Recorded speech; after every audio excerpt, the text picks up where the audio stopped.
Hello. Good PlaMorning. Sorry, I am starting a little late. I had issues with this guy. Didn't want to work right. That webcam was acting up. It was being rebellious. Hello. Hold on, I haven't even gotten a sip of my coffee yet. Yeah, issues with the camera. I had to beat him up. Get him in line.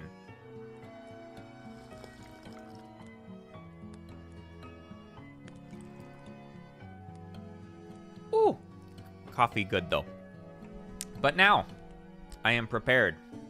I am ready. I have a webcam. I have my chat on screen. I have music. I am prepared to build him. And specifically, we are gonna make this leg, oh, so plain, so normal. Going to make it beautiful today, is the idea, I think. Let me get my instruction booklet.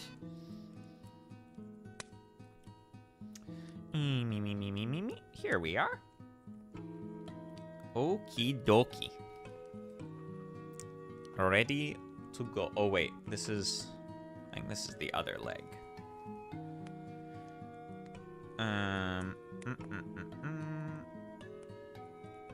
Wait, is that the right leg? Hold on, I have to make sure this is the correct leg.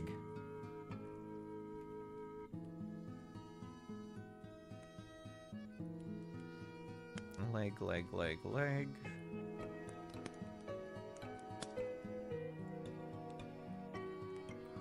Okay, it is the correct leg. It's the right leg, which is the right leg. All right. We need a bunch of pieces from the D runner, which is this one, because we're going to put nice white armor on his legs. Because right now, oh, they're so naked, so bare. Don't want to wake up on the wrong leg. No way, Jose. Wake up on the wrong leg and then you'll be hurting for days. Honestly, my back is kind of sore today. But it's for a good reason. It's not just because of old. Because I went thrifting yesterday. I was actually looking for a new chair, and I didn't find a new chair, but I found other cool stuff. And I found a little kitty cat house. It's like this wooden side table, right? But then the door on the front has a kitty cat face, a big kitty cat face hole cut in it. And the kitty can go in it. It's very good. It's very good. It's also quite heavy, which is why my back hurts. Because I had to carry it up all the stairs to my home. But it's pretty nice. I think right now the litter situation in the living room is kind of messy, and I think this will be an improvement if I put it in here. And I can have a nice table. Thought I was looking for... No, there would not be... I could not find cheap Gunpla at the thrift stores here. Maybe elsewhere. But not here.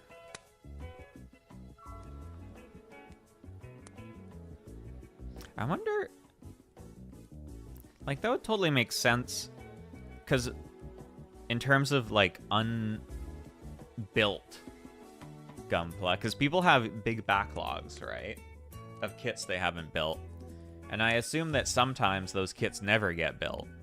So what happens to them? Like, do they donate them to a thrift store, perhaps? Maybe. I feel like most people would sell that stuff on, like, Marketplace or something, though. and be like, I've accepted that I'm never going to build these. Do you want to buy 50 Gunpla kits? And then they're your problem.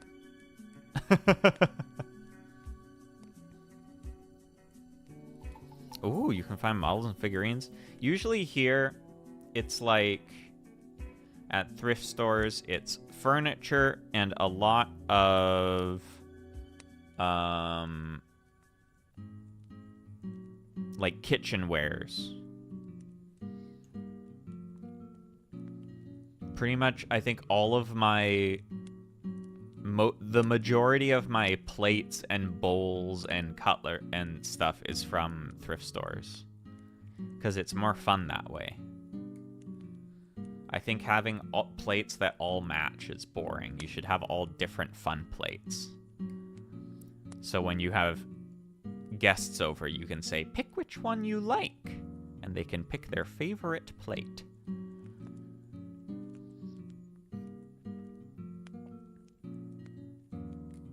You can also find a lot of good, like, older electronics in thrift stores here, like speakers.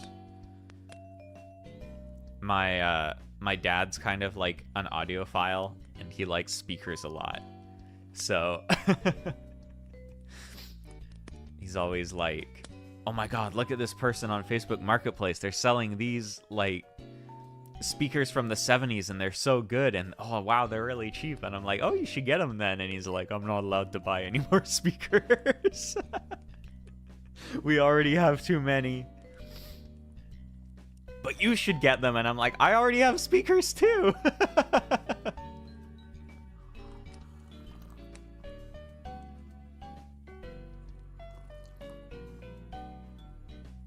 But yeah, I got a cute little kitty house. And I got some really cool little candlesticks. Oh no, where is my sanding thing? Me. Yeah, real estate for theses. Once I get it all set up, I'll take a picture of it, because it's really cute. Hey, baby. Yeah, I'm talking about you. I'm talking about the house I got you. But the candlesticks are really cute, too. They're like, kind of like vines and leaves, like in metal. And then they go up, and then they have like a flower made of glass where the candle goes in. They're very cute.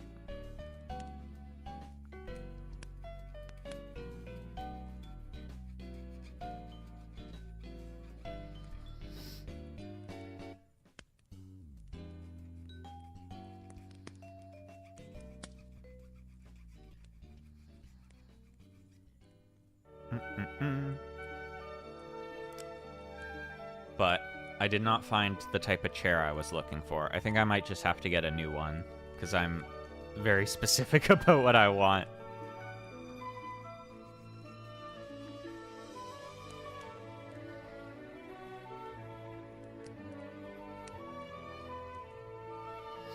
Because it's for the... I have this little corner in my place that's by a nice window with a nice view, and right now there's a cat tower there. And I think there should be a chair there, and maybe the cat tower can still be nearby. But I would like to use the nice window with the nice view for myself, actually. And so I want to put a comfy chair that I can, like, snuggle up in by it.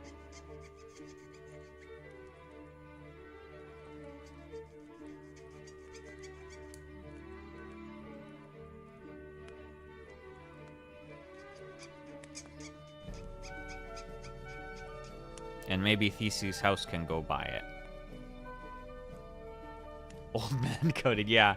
Oh, I need to rest my old bones in my thinking chair and just have a quiet little sit, you know? And gaze out at the world.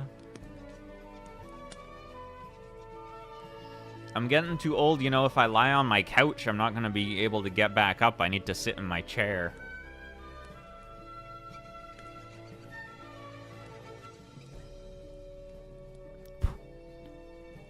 But it is kind of funny. It's like, the only window in this house that has a nice view out of it. Everywhere else is just like, oh, there's the street. Oh, there's another building. And this is the only window with a nice view, and there's just a cat tower in front of it, like the whole time I've lived here.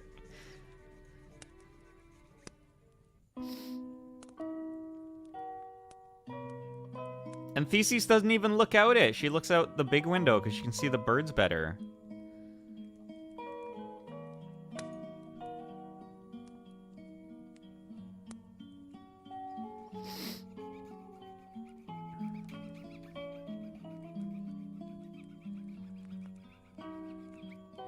Hey, baby, I'm talking about you. You look out at the seagulls and you think about how you could catch them for real, for real. And you couldn't. Man, I had such a sad dream this morning. I was living in like a loft or something.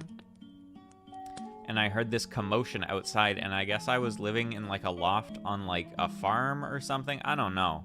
Anyways, that wasn't important. But there was a mama cat and a bunch of kittens in the yard. And I was like, oh my god, yay!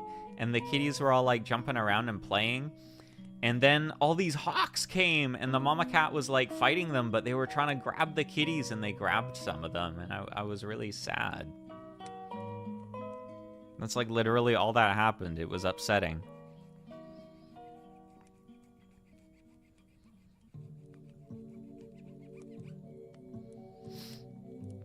Although I had another dream that was way crazier. Ghibli movie dream, yeah. It was like a Ghibli movie dream, but like the traumatic Ghibli movies. You know, actually, I feel like there's two very clear types of Ghibli movies. There's the 100% feel-good Ghibli movies, and there's the traumatic Ghibli movies. There's like two types. And a lot of the older ones are the traumatic ones, and a lot of the newer ones are the feel-good happy ones, but not always. Sometimes there's differences.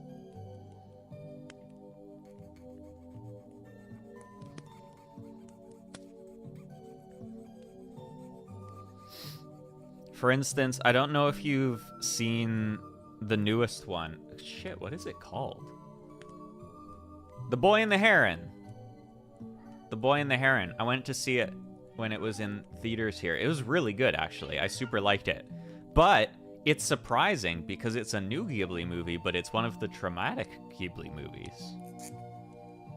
You expect it to be, oh, the funny feel-good Ghibli movie, but it's actually one of the traumatic ones.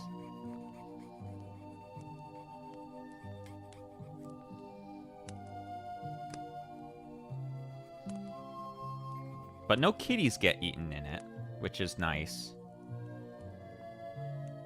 But yeah, I had that dream, and then that was like the side dream because it was really short. But the main dream I had was really weird.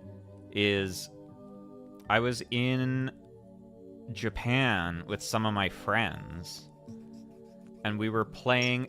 We were in like a food court or something, like an outdoor like eating area, and we were playing Magic the Gathering on like a table.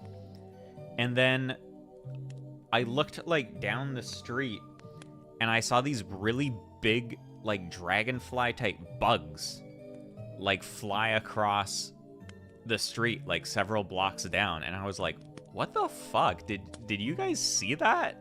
There was like really big bugs over there. Did y'all see that? Because there was really big bugs, and they were like, no, we didn't see that. What are you talking about? And then I was like, okay, I'm pretty sure there was big bugs down there. And then we started hearing people like screaming and yelling, and we were like, oh shit, maybe there really were big bugs down there. And so we went to get on the train to like leave, because we were like, well, fuck this. Something bad is happening here. And then got on the train, And, like, all the train doors were open for some reason, and it was above ground, and we were like, well, this is bad, because if there's big bugs, they can just come right in the train. So we went to, like, the forward spot, and talked to the train attendant who was in there for some reason. We were like, hey, we're gonna close all the doors, because there's, like, fucking big bugs out there. And she was like, okay, yeah, that makes sense. Let's close all the doors for the big bugs.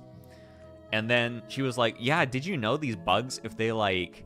they bite you and then they make you go crazy? And we were like, damn, that sucks. I thought they'd just kill you. And she's like, no, yeah, that's what happens. And then I think that's basically where it ended. Like, I didn't have to fight the bugs or anything, so it wasn't really that bad. But it was kind of stressful. Side quest dream, become a normal person in EDF. Yeah! If the EDF showed up, we would have been okay. Maybe. Actually, we probably would have gotten blown up if the EDF showed up.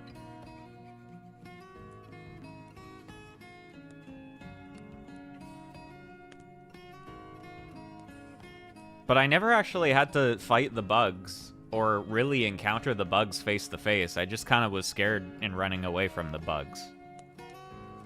So maybe that's some kind of metaphor about how even things that aren't affecting you can be scary and stress-inducing. I don't know. But, I mean, the bugs were real and they were killing people, so I think it was reasonable.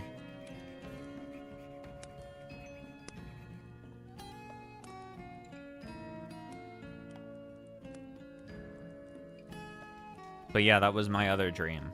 I had that one, and I had the kitties one. And I think I had other dreams too, but I don't remember them, because I guess they weren't as memorable as those. Dreams are so weird.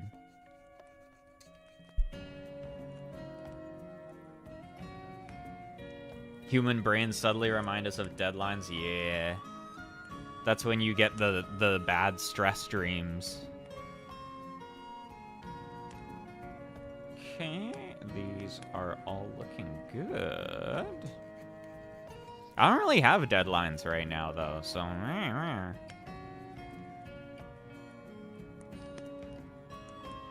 I just finished a project at work, which is nice. So I've been getting to go back and kind of work on things that I had to put aside because project was happening. The phantom deadline. It's like it's all still there.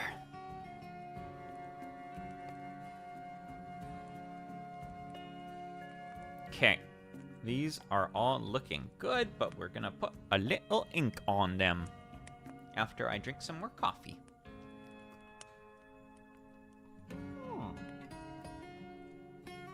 Yum, yum, yum.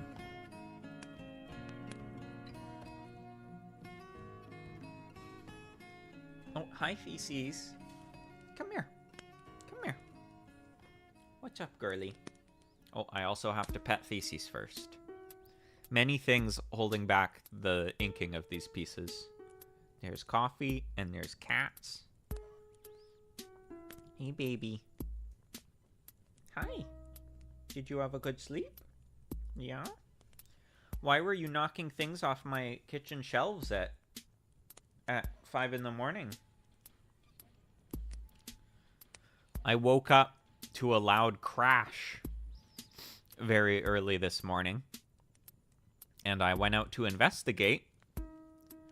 And there was part of my coffee grinder was on the ground when it is normally on the kitchen shelf. And I thought, I wonder who could have done this. I wonder who could have done this and why she felt that she needed to be up on the kitchen counter where she doesn't need to be at 5 in the morning. Hmm? Do you want coffee? Is that it? Do you hunger for caffeine? You're already hyper enough. I think you might blow up if you add caffeine. You're already too hyper. She was probably looking for her catnip, honestly. Her grandparents gave her a big bag of catnip as a gift. And it lives up in one of the kitchen cabinets, but sometimes she gets some as a treat. Maybe you were looking for that, huh? You know it's up there. You were on the wrong side of the kitchen, though. It's on the other side. But you're kind of dumb, so that makes sense. Yeah. Yeah. Can't believe they would gift her drugs. No, it's okay. It's Canada. It's legal.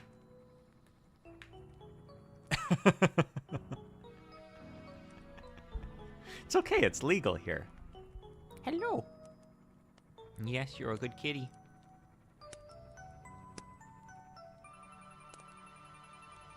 Yeah, I'm gonna put your house in the right spot today.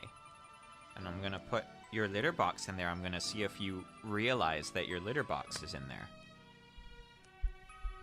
We're gonna have to make sure you understand that that's where your litter box is.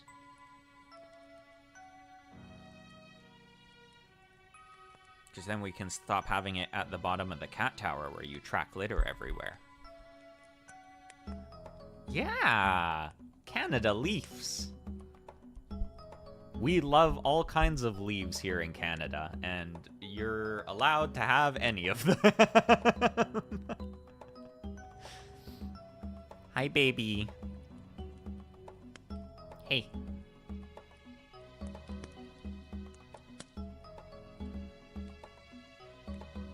No. Here, come here. I gotta ink these parts, okay? I gotta put ink on them. Yeah, you can sleep on my lap if you want, but if you're okay. Are you gonna help? Are you helping? Is this what is happening right now?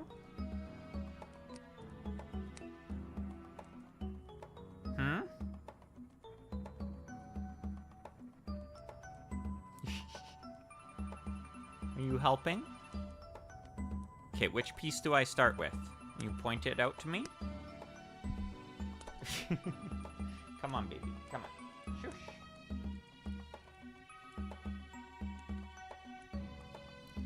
Okie dokie.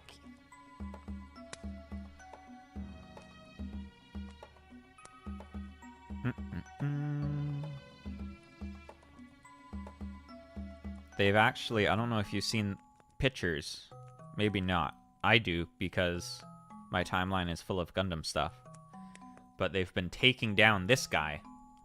The Yokohama Gundam. He's being taken down right now. Very sad. But it's it looks kind of sad, but it also looks kind of funny because they have to take him apart like piece by piece because he's really big. And so he just looks like he's all naked right now. It's like just the skeleton. That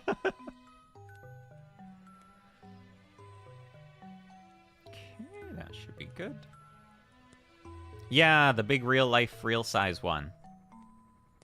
It was actually fortunate I went to Japan when I did, because originally they were going to take him down even sooner, but then because of the pandemic and because of the popularity, they were like, oh, we can stay up for longer. I guess it requires, like, a decent amount of cost to maintain it, so... But for now, he's being taken down. I think I might have heard that there's plans to put him up somewhere else. And I know they want to, like, make a new one as well. So.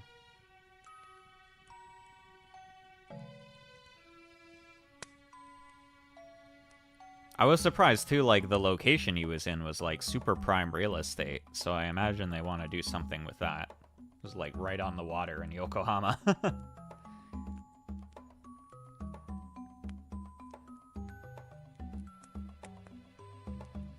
But,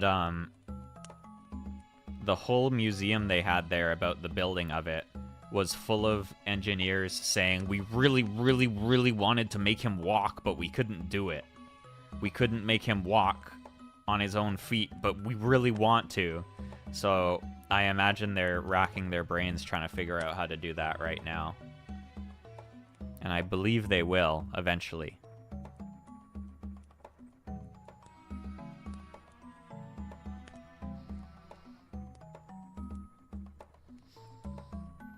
My favorite little interview they had at that museum was with famed filmmaker Mamoru Oshii.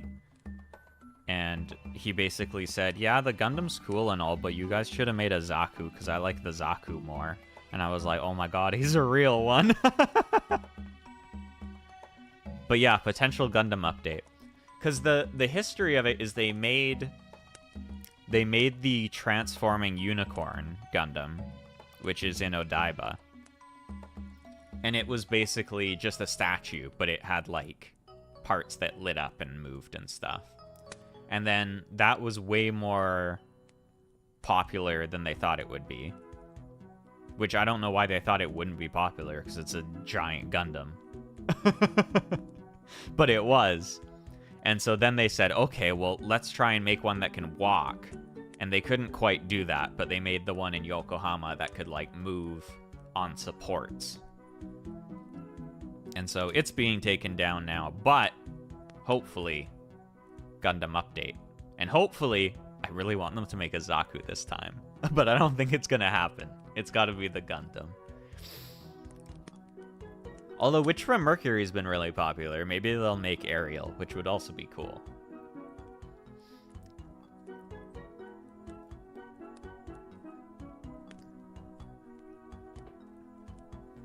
It could be really cool if they made Ariel and they had the Gund bits, the little funnels that fly around. If they had them be big drones that could fly around, that would be pretty neat.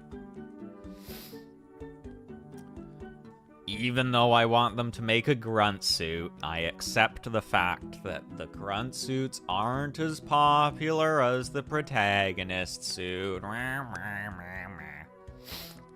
But yeah, he's all naked right now. And I'll find a picture of it. The Yokohama Gundam, it was built a couple years ago, I think. Let me check.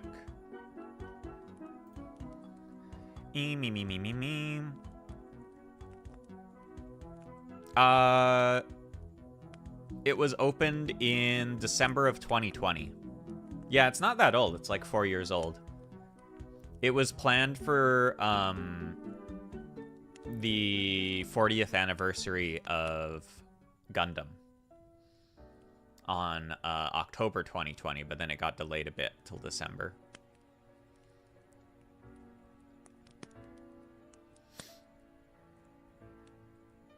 And originally they planned to keep it open until 2022, and then they delayed it to 2023, and then they delayed it again to 2024. So honestly, it's pretty great that it stayed up as long as it did.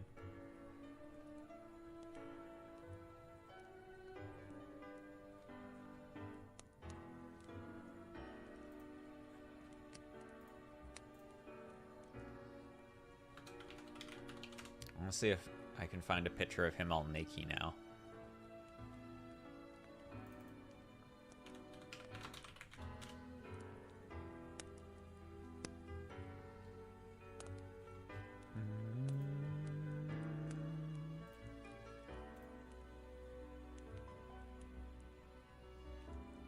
I can't. I saw one on Twitter.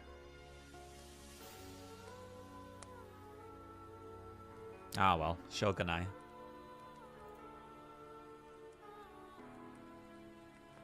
Hi, Katse! But yeah, I think for the next one they make, what I want is a grunt suit, like the Zaku. But I accept that they probably need to make a protagonist Gundam, because those are the ones that are popular. So, I will take either Ariel or the new Gundam. I think both of those would be really cool choices. But really, they should make a Zaku. Oh, that would be so cool. Make Char's Zaku. Actually, Char is really popular, so they could make Char's Zaku. They just need to make a red one. That's what they should do. That's the next one. And it'll be able to fly. They should hire me. I'm the ideas person, you know? I'm the ideas guy right here. By the way, I'm wondering how many Gunpla I have right now. Like, built ones? Hold on, let me check. This is probably going to be scary for me. I don't think I've ever counted. 1, 2, 3.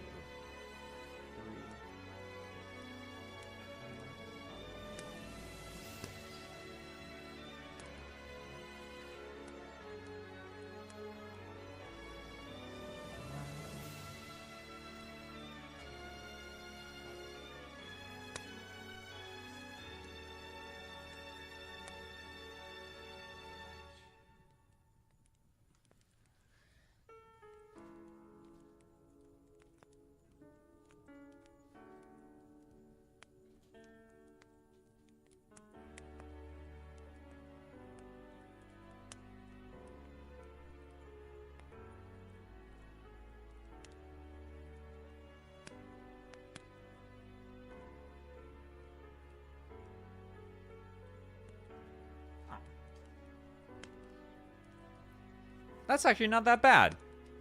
I think 28.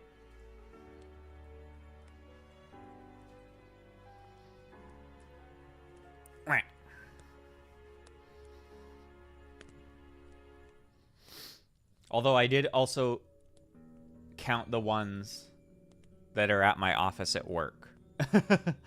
Because I have 2 on my desk.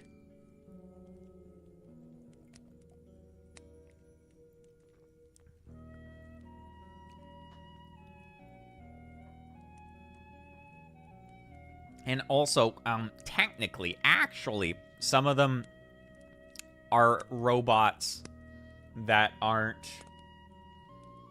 They're mecha that aren't from Gundam. Like Gurren Lagann and the Patlabor, but I counted those 2. You had some on your office? Yeah! We can decorate our desks however we want. So mine has Gunpla on it.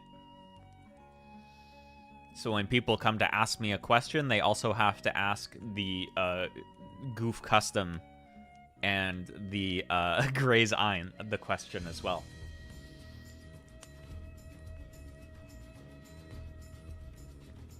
Actually, I'm thinking of switching out the ones I have at the office, because I've had the same ones there for a long time. I want to put, like, Gurren Lagann at my office.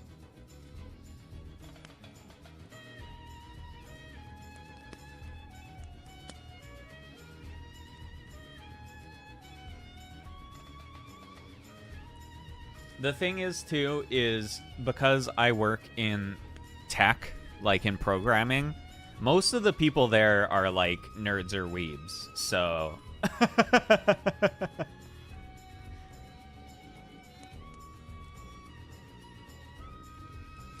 Actually, it's nice. If for some reason someone wants to make small talks, you can ask you about the Gunplas. Yeah, exactly. It's nice. One of the people on my team is going on vacation to Japan in the fall. And so I've been like, oh, I can give you all my recommendations.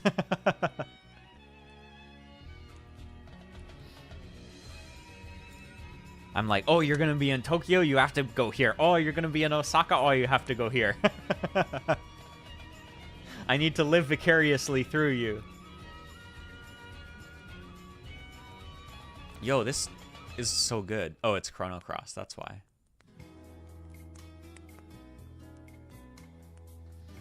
Okay.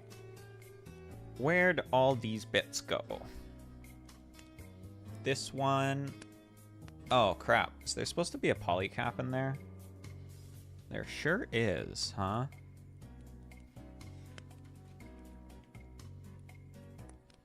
Which polycap is supposed to be there? Boop, boop, boop, boop, boop. K6.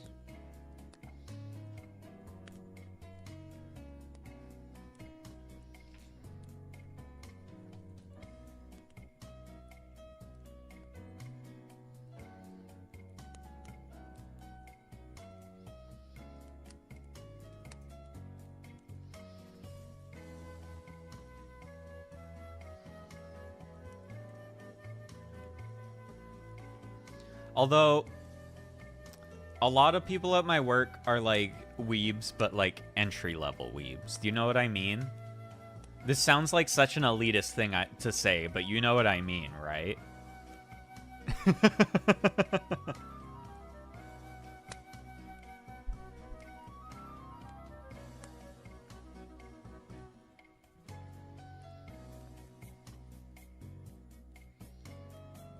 But you know what I mean, right?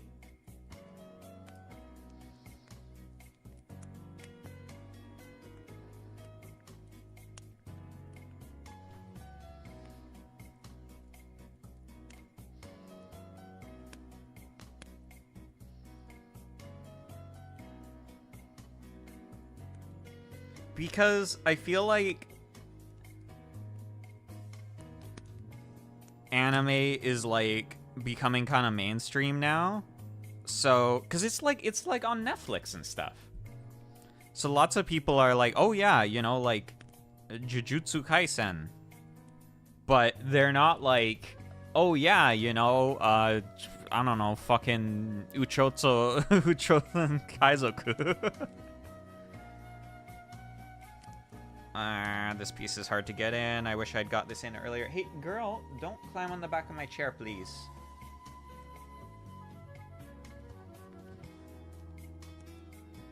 Hey, girl, don't.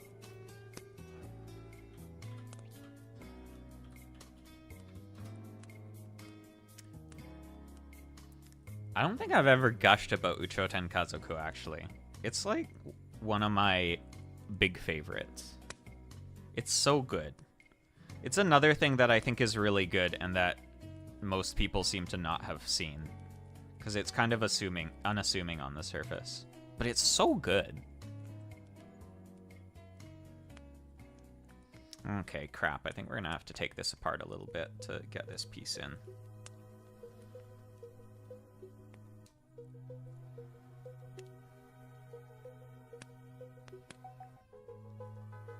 Which is a problem, because it's really together right now.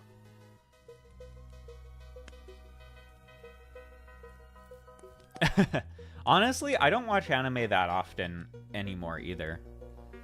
I have more recently, because, like, Free Ren and Dunmeshi and stuff have been airing. But I used to watch, like, be watching, like, several shows pretty much all the time. And just, like, tearing through stuff. I don't really do that anymore. Well, I used to watch a lot of anime, too, in university, because we had an anime club in university. And it was fun. Basically, what we'd do is... and it was pretty big. Like, there's a lot of people that would attend it. But what we do is at the start of each semester... everyone could come in and they could make a pitch for an anime they thought we should watch. And then everyone would vote on the stuff they wanted to watch. And then the stuff that got the most votes over the course of the semester, we'd watch everything that got voted in. And so I ended up seeing a lot of new stuff through that, which was fun. That's where I saw Uchoten Kazoku, actually. Which I was just talking about as one of my big faves now. Actually, that's where I saw Princess Tutu for the first time as well.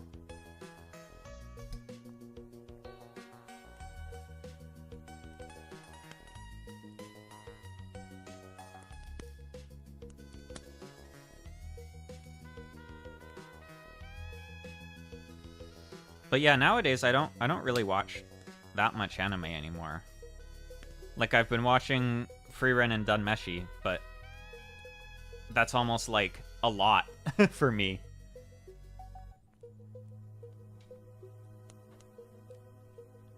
I'm trying to think what the last thing I watched before then was. Maybe like Ranking of Kings? Used to join a Japanese language club. Occasionally they would do an anime watch along. Oh yeah, during COVID. Yeah, I guess a lot of, like, if people were in, like, sports clubs or something, that all got shut down. Oh, you did badminton? Badminton's so fun. That used to be my favorite in PE, because we'd switch between sports we did, and I always liked when we did badminton. I think racket sports are so fun, because you get to, like... It's... The most fun part of baseball is hitting the ball with the bat. But you don't get to do it that often. And in racket sports, you get to hit the ball with a thing, like, constantly. So they're way better. Yeah, I used to like badminton a lot. I used to play squash a lot, too. I should do that again. Squash is fun.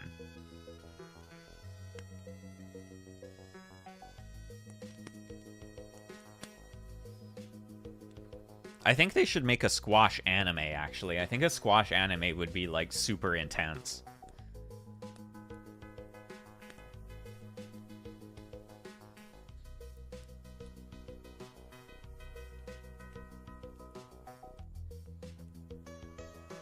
Oh, I forgot a piece.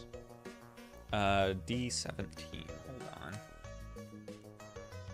Thankfully, I don't have to take stuff apart. What is squash? Okay, so squash... Squash is basically, you're in a big room, And you and the other person playing are both standing like side by side, like parallel to each other, and you're both facing the wall at the other end of the room.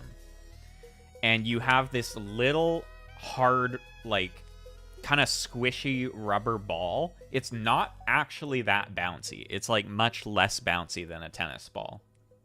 And basically what you do is you smack the shit out of it and you bounce it off the wall at the far end, and then you rally back and forth that way. So when you hit, it has to hit the wall at the far end and then goes back, and then the other person hits it, and then you go back and forth like that.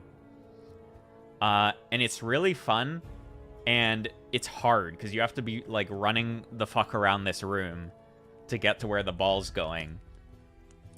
And you just get to hit the shit out of it.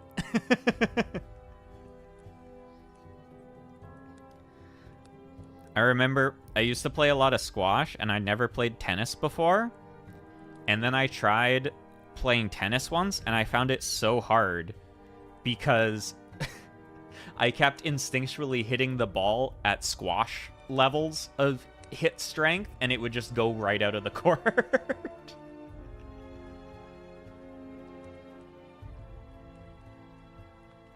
Squash is like if tennis was badass. You have to wear eye protection when you play squash so it doesn't knock your eyeball out if the ball hits you.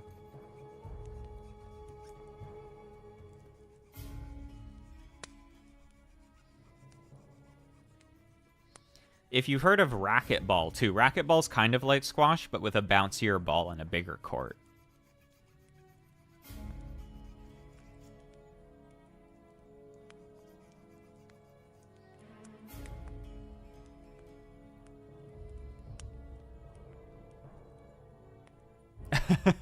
Smack the feathery thing into the wall. Don't do this, the wall won't like it. Balls to the wall sport. Yeah, exactly. It's balls to the wall. And basically, there's lines on the wall. So when you do your serve, you have to hit it in a certain spot. But then after your serve, it's pretty much fair game. And also, each hit, it has to hit the back wall, but you're allowed to... it's allowed to bounce off the side walls as long as it hits the back wall. So you can do tricky shots where you like hit it into the corner and it goes like boom, boom, and it goes on a weird trajectory.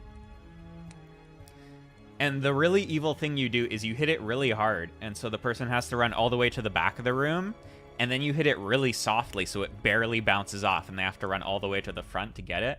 Oh, it's so fun. I love squash. Talking about it makes me want to play it. I think I still have my racket.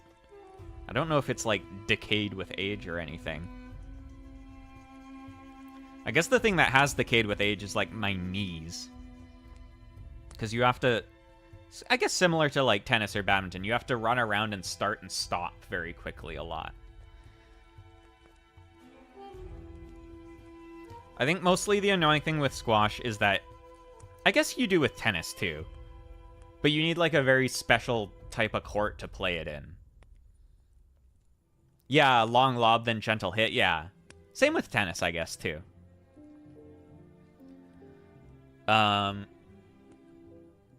D18. Okay.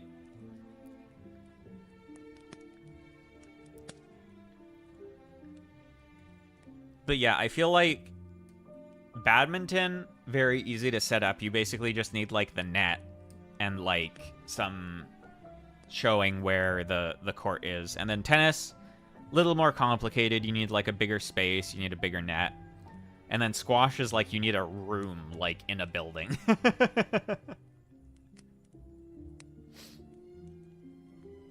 But they're all fun. I love the racket sports. Even though I'm really shit at tennis, I think they're all fun.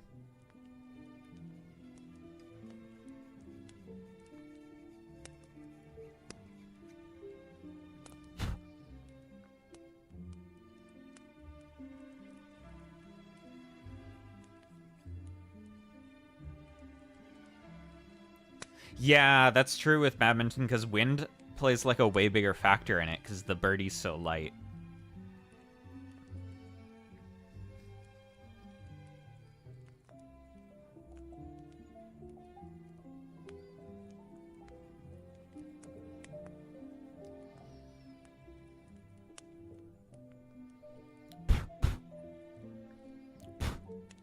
Okay, we got this.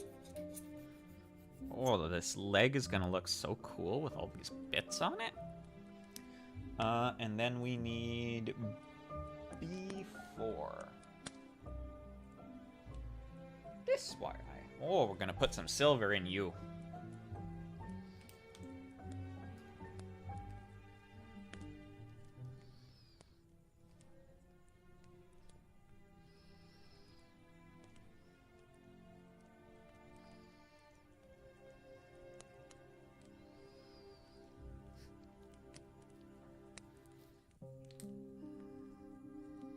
I feel like my cardio is significantly worse since the last time I played squash too, which might be a problem.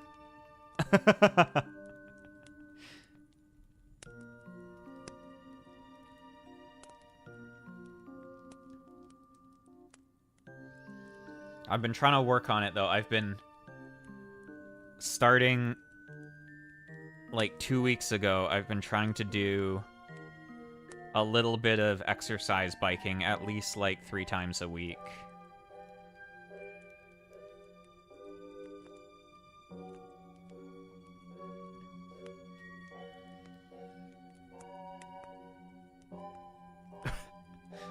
Me and my friends were walking to the badminton field. We saw a bunch of kids just riding motorcycles through tight gangs. Wow. That's crazy.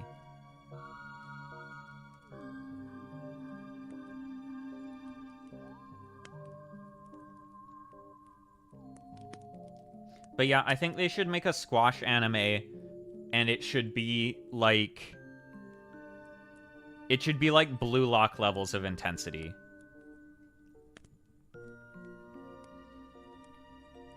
One of them starts spewing racist slurs at us. We're about to chase them down. That's fucking sucks. If you were in an anime, though, you could have, like, hit the birdie at them, and it would have knocked them off their bike.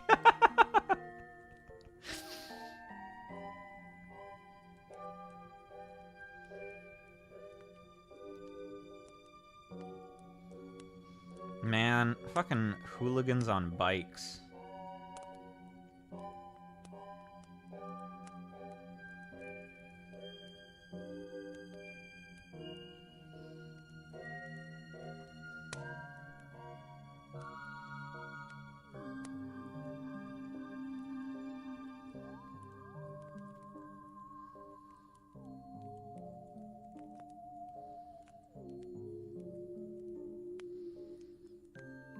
If they were in range, they were gonna have a taste of the rackets. Hell yeah.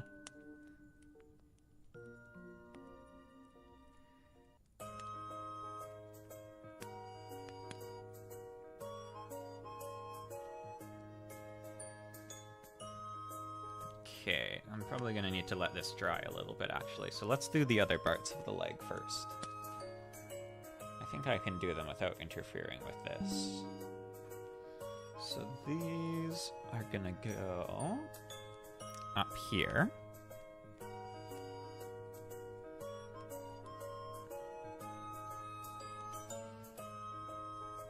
Like this. Oh, very nice.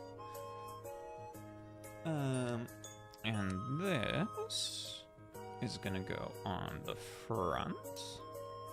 Like that. Oh, looks so nice. And this is gonna go up here. Like that.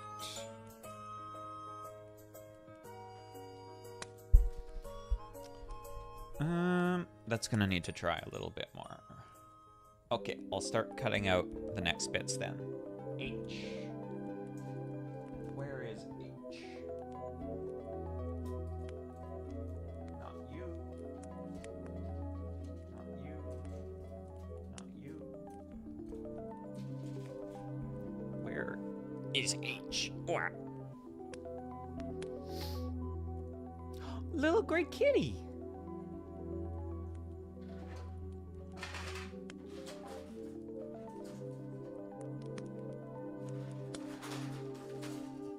A badminton kitty.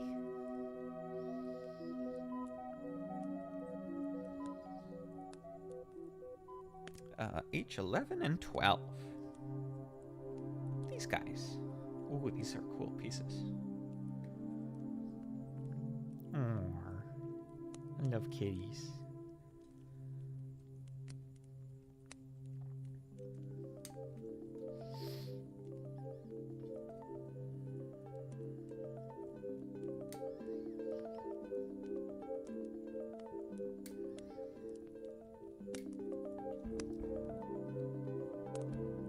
Theseus has been enjoying a lot. The weather is getting nicer here, so she's been allowed to go out on the deck. And she sits. She's stealthily hides in various places and looks at the birds and goes meh, meh, meh, meh, meh, meh, meh, meh.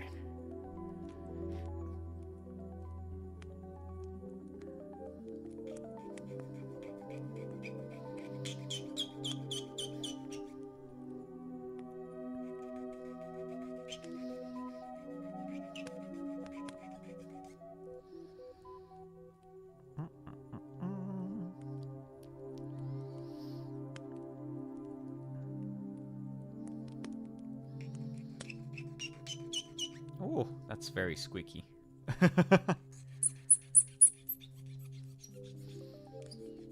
Yeah, she's enjoying the life. Aren't you? She says yes.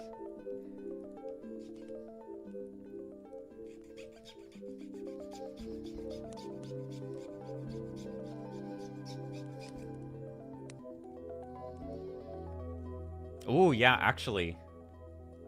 Speaking of anime, have you all seen the newest Dunmeshi? Woo! That's the good shit.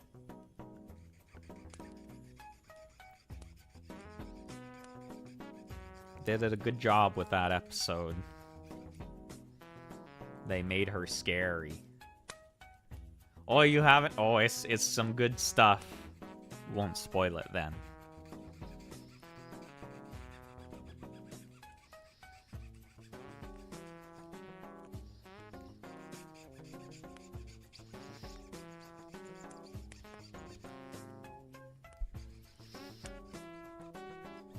Oh, you haven't started watching the anime?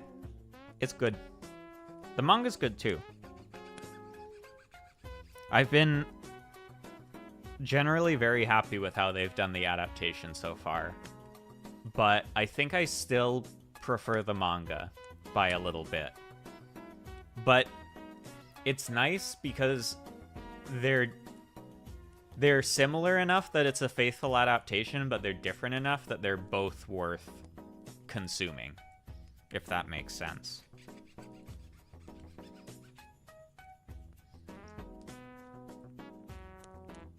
But I feel like the extra little world building tidbits and Ryoku Kui's yummy yummy yummy yummy art makes me like the manga a little bit more still.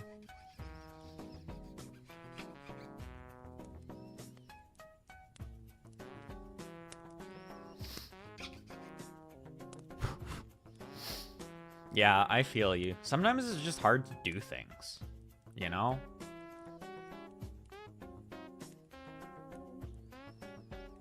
Okay, there we go.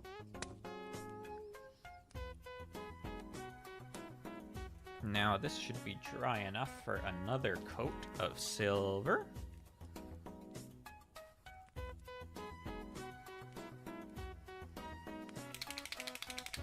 I think I might be starting to run out of silver in my silver pen, which is bad. I'm gonna need to get new ones soon.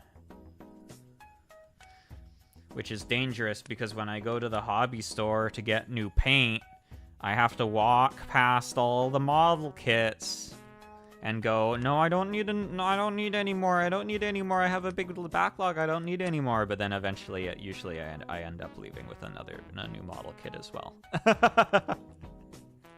But it's good because I'm supporting my local hobby store. So it's really like, if I'm not doing it, I'm doing a bad thing, really, if I'm not buying new kits from there. You know?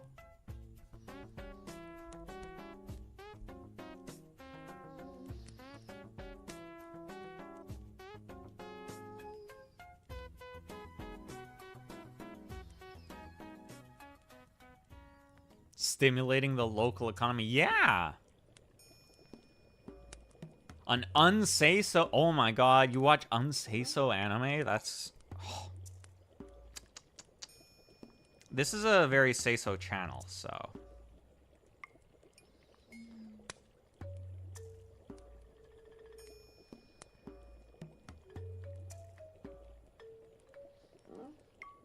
There we go.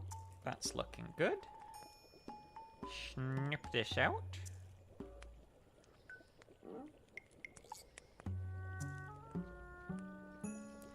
It is good, though. I do feel lucky that we have, like, a physical hobby store here. Because although the prices for kits are, like... I'm actually say so for real, for real. Okay, well, you used 3 PN faces, so I guess I'll believe you and forgive you. But yeah, although the kits are, like, way more expensive to buy at the hobby store than to just, like, buy them online. It's still nice to have a local hobby store, especially for stuff like paint and stuff. Because you can actually see it. Even if it would be cheaper to buy it online. And it's nice to go in there, too, because, like, the people working there are nice. And whenever I buy, like, a kit or paint, the guy at the cash register is like, oh, yeah, what are you building? Oh, I worked on this recently. And I'm like, yeah, man.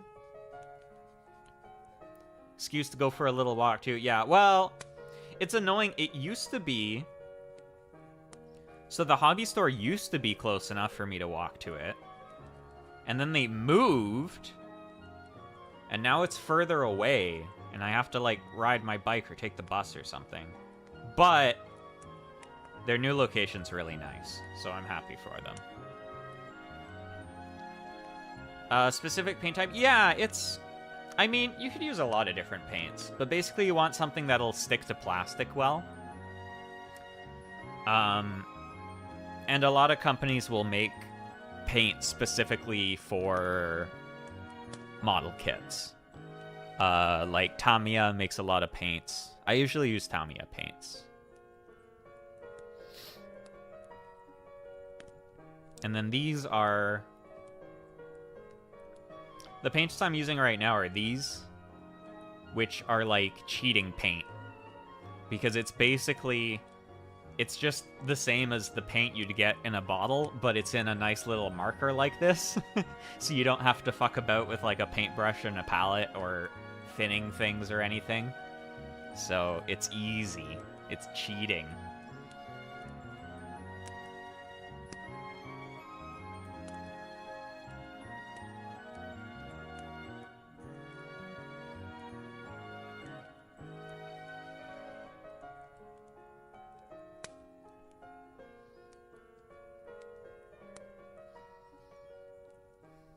El cheater. Yeah. I'm a cheater. I'm hacking the paint. Oi. Oh. Some little panel lines here.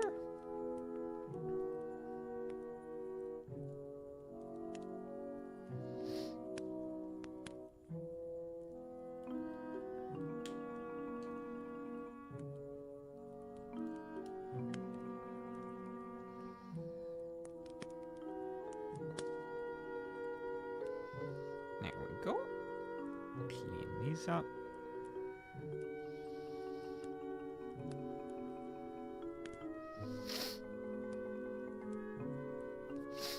Yeah, the law can't contain me. Also, why is my chat not showing up? I just noticed that. Hold on. What the fuck? On stream. You guys should be here. Why aren't you here? Why not here? Hold on. Get to the bottom of this.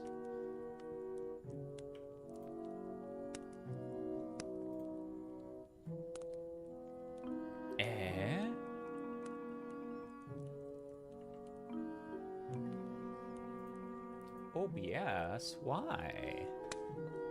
Can't believe I just noticed that. It's been like an hour.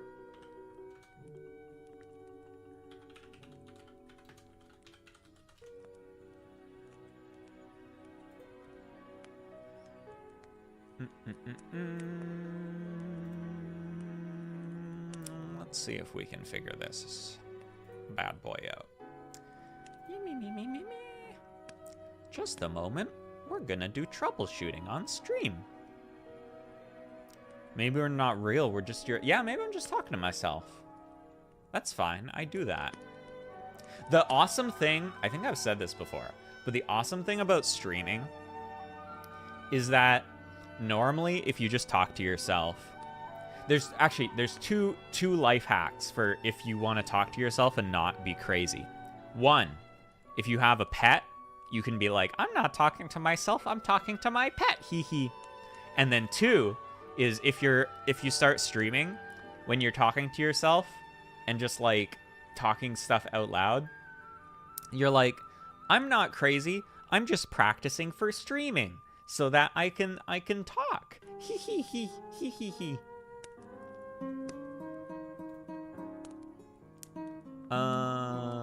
Widgets, chat box.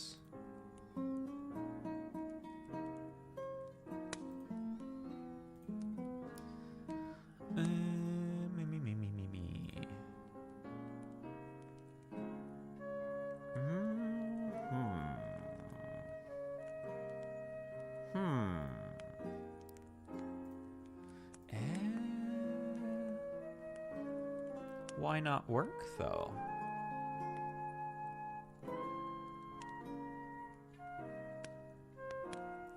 You technically aren't talking to yourself since you stream. Cons, my parents now know I stream, which I don't want. Yeah. My parents don't know I stream. Oh, hey, there you are. You're there. I fixed you.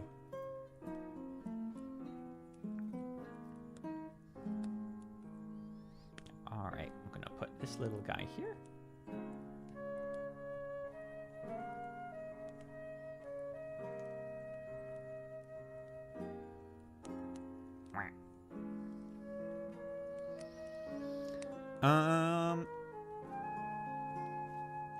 And then this is gonna go where?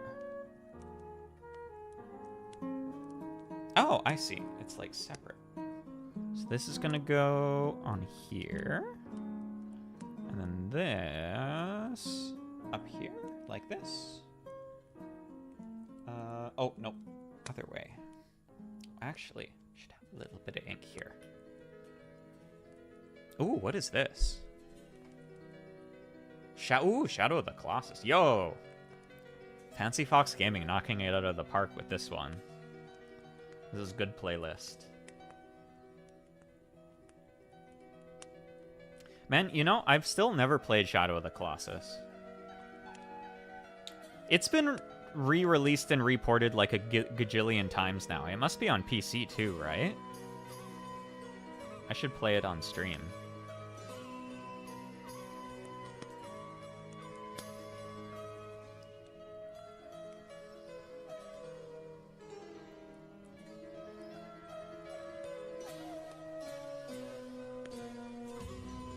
Oh, this is so good. Holy shit.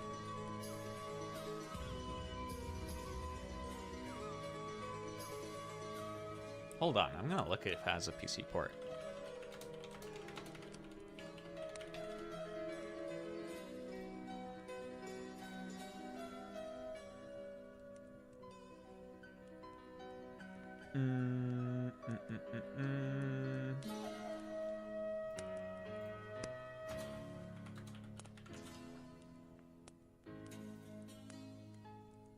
Never mind, it doesn't.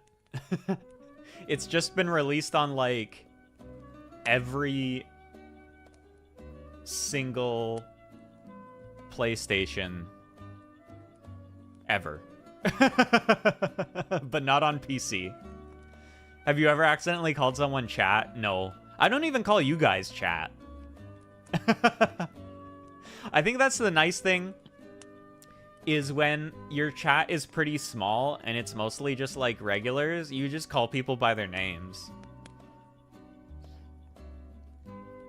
Or you just go, hey! Chat!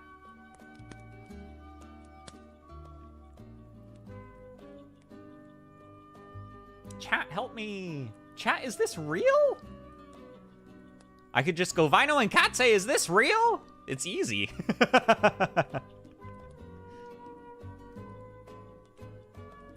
Alright, so this is gonna go here. Ooh, look at that. Hidden little thruster down there. Ooh, pretty sexy.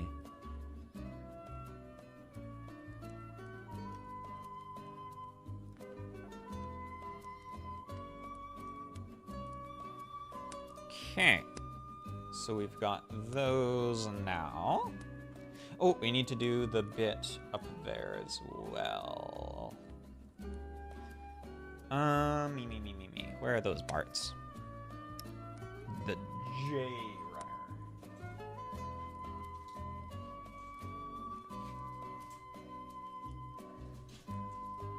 Small niche celebrity for real. Yeah. Wah.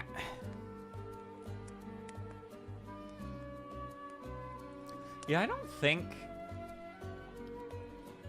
I feel like I've had a couple instances where I've used, like, niche internet lingo with people that are not privy to the niche internet lingo. I'm trying to remember what they were, though. Oh, I think I didn't say it, but I came really close to saying Otsu in a work call once. But I caught myself.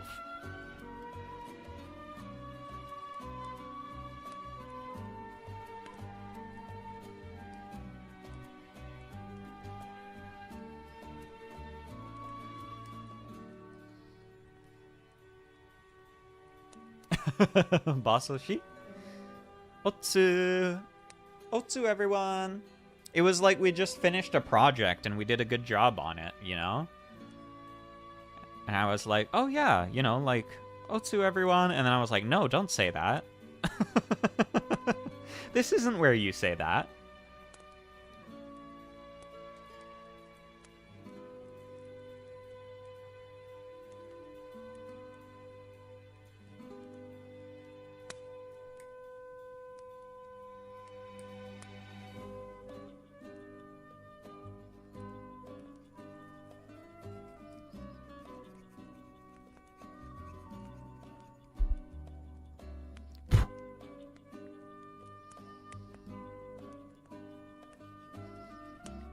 We have our own weird, like, terms and keywords at my work, though. Have you guys heard of a WAG before? It's used in the tech industry a lot, the term WAG. It's used for when you want to give, like, an estimate of how long something will take.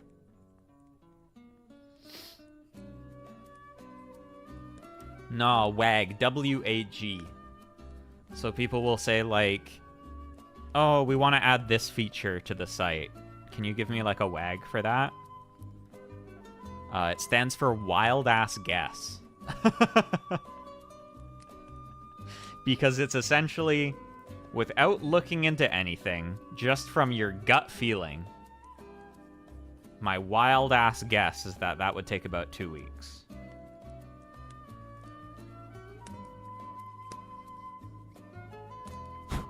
But it's really funny because it's, like, so ingrained in the culture that even though it's kind of like a tongue-in-cheek, like, oh, it's got a cursor, it's got a cuss in it. You use that term in, like, big meetings with important people all the time. You're like, oh, yeah, let's sit down with our solemn faces and seriously talk about our WAGs for this. And it's like, we all remember what that stands for, right? It's like it's just replaced the word estimate in our vocabulary.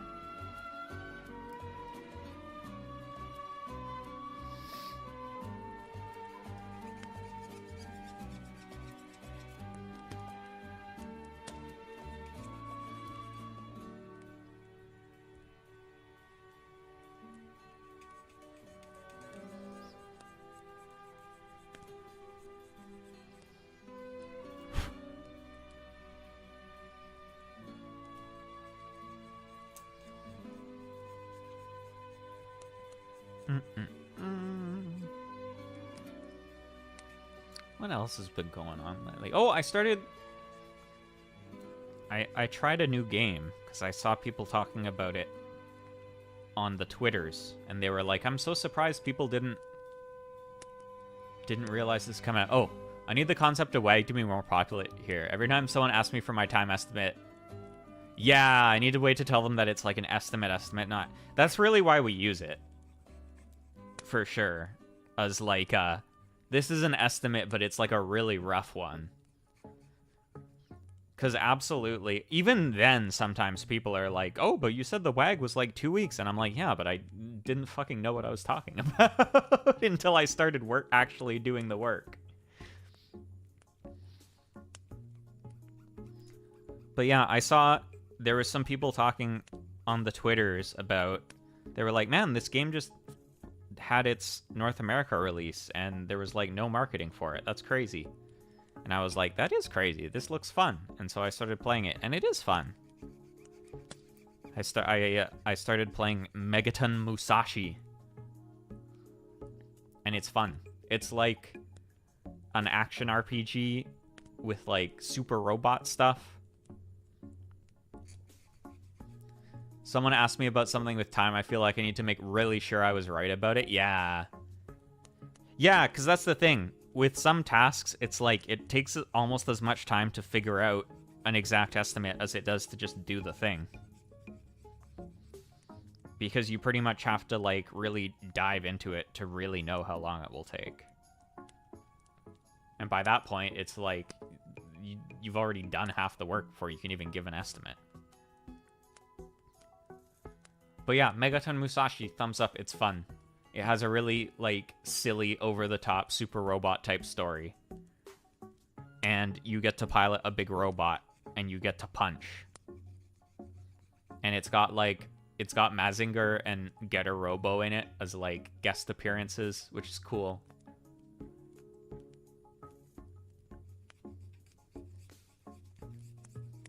And you get to yell your attack names and be hot-blooded. Very good. Give them an estimate, they take it's like, let's see, 100% truth. Yeah. I wish they had Gurren Lagann in it, though. I feel like Gurren Lagann would fit in it, like, perfectly. I want to do a Giga Drill break. Ooh! Oh, it sounds like a very No game. It is. It's definitely a very No.A game. Honestly, I was thinking I should stream it, although I'm already, like, a ways into it. But the story isn't so complicated that I think people wouldn't be able to pick up on stuff. Because it's actually, it's quite story heavy. It's very much like you walk around town and you talk to people and you do the story and then you fight aliens every once in a while. Gurren Lagann is the only mecha anime you've watched? Yeah. I mean, it's a good one to watch. It's the first one I watched.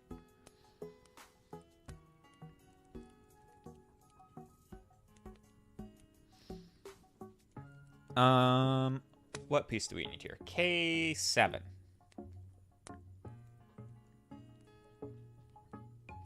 Also, Evo Japan is happening right now. Pretty exciting. There's been a bunch of new footage of fighting games. I'm really looking forward to... So, a while back they announced they were making a Hunter x Hunter fighting game. And everyone got really worried, and everyone was like, please, please be a real fighting game. Please don't be an arena fighter. Please be a real fighting game. And it's a real fighting game! Yippee! Oh yeah, Gridman's good. Gridman is also definitely, like, super robot. The terms a lot of people use for mecha is, like, super robot and real robot. Where the idea is that super robot is when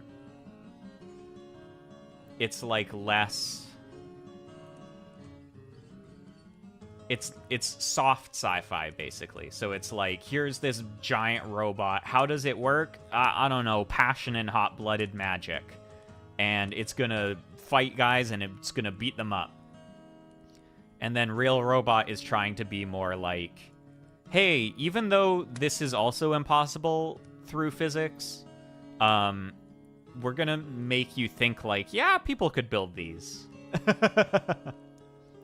Gundam is honestly kind of a mix. Some Gundam is more Real Robot, and some Gundam is more Super Robot. But Gurren Lagann and Gridman are both definitely, like, Super Robot. But yeah, the Hunter x Hunter fighting game, and everyone was like, please don't be like a bad arena fighter. Please be a real fighting game. Please be a real fighting game. And it's a real fighting game, and it looks like super jank, but in a good way. Oh, crap. I put this piece on wrong, and now I can't get it off.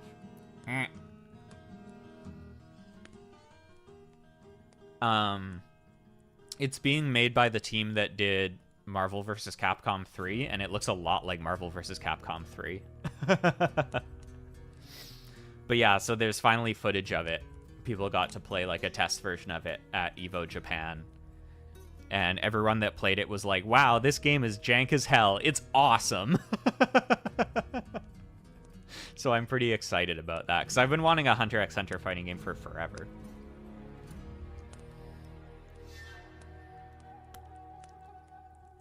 I think the only sad thing is that the starting cast is going to be kind of small. I think it's only going to be like 16 characters to start, which isn't... I wish there was a bit more so we could have more of the weird picks, but that's still a decent amount.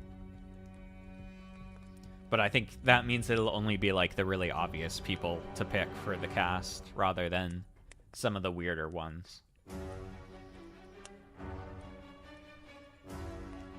I just really hope they got my boy Morel in there.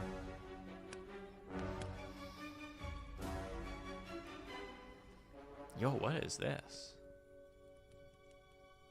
Oh, this is from Uncharted. 16 is decent. Yeah, it's not bad. It's just I wish it was a bit more. I wish it was like 22.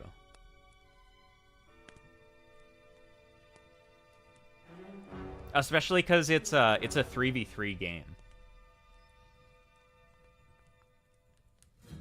So it's like if both people are playing with all different characters, they're using over a third of the cast in a match.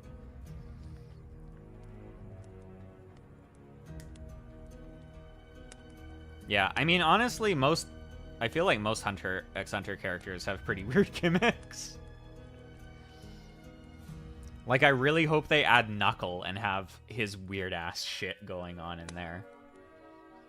I think the confirmed characters so far are basically everyone you'd expect. Like, it's Gon, Killua, Netero, Kurapika, Leorio, and Hisoka are all confirmed right now.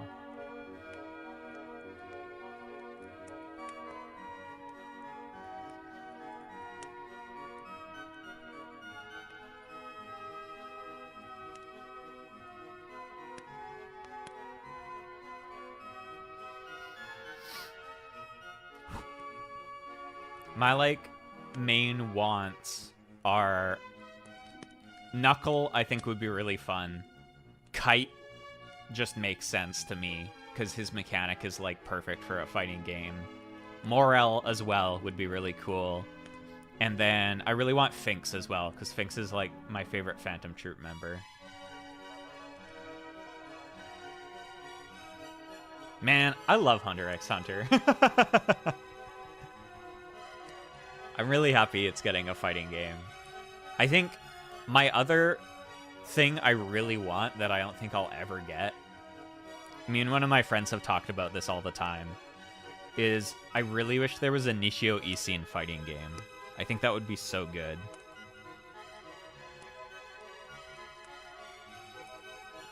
And, like, not just from one of his things, like, from all of his shit. Because with that, you'd get such a good cast. You'd get Monogatari, you'd get Katana Gatari, you'd get Medaka Box. If you really wanted to go out there, you'd get Zare Goto. Like, you'd have so many good picks for characters with Initio Isin fighting game. Heck, even just the Katana Gatari fighting game would be good.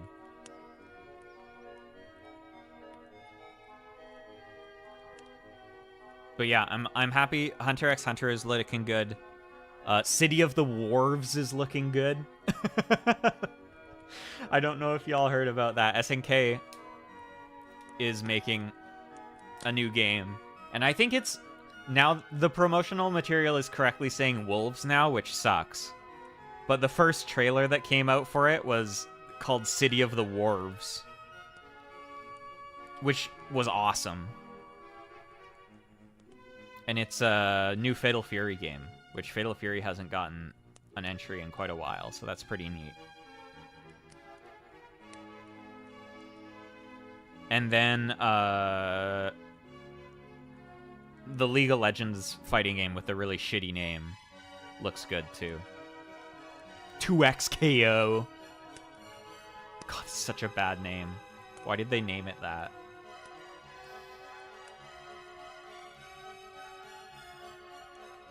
Wharves.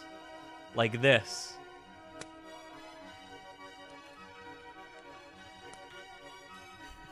Wharves. City of the Wharves.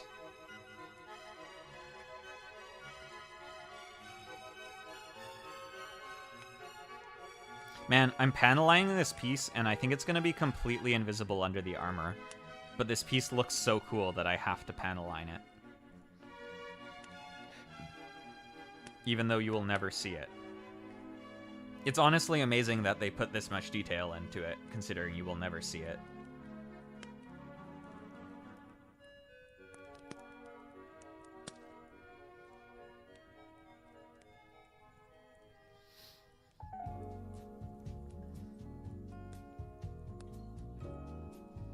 But yeah, I'm pretty excited for the League fighting game because I'm learning, like, you know, over the past years of my life, I've been learning about how, like, to love myself and, you know, be positive in my life and, you know, take care of myself mentally and physically. So I don't play League of Legends, is basically what I'm trying to say. But League has a bunch of really cool character designs, so I'm excited for them to be in a game that doesn't suck.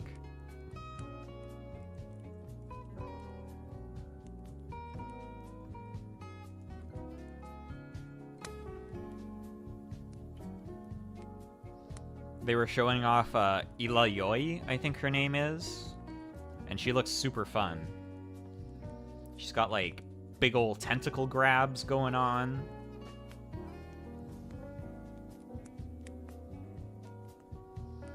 I did. I avoided the lol cars, which is impressive because, like, at some point in their lives, and sometimes currently, basically, like, all of my IRL friends have played WoW.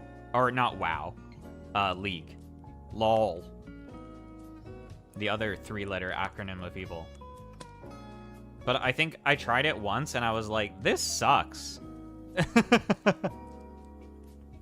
I don't like this. And then I didn't play it. And they were like, "No, you should play League with us." And I was like, "No, I'm gonna play good video games instead."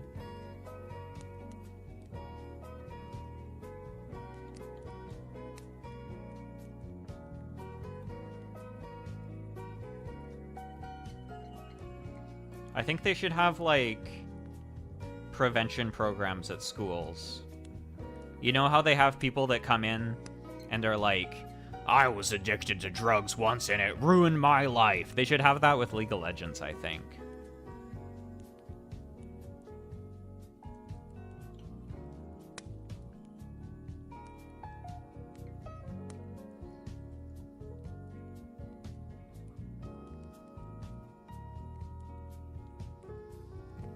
Man, this piece looks so cool. It almost makes me want to not put all the armor on the legs, just so this is, like, showing, because it looks so awesome.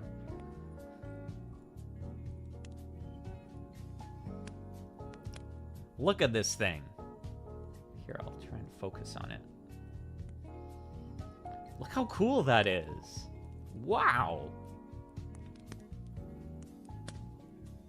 It's awesome.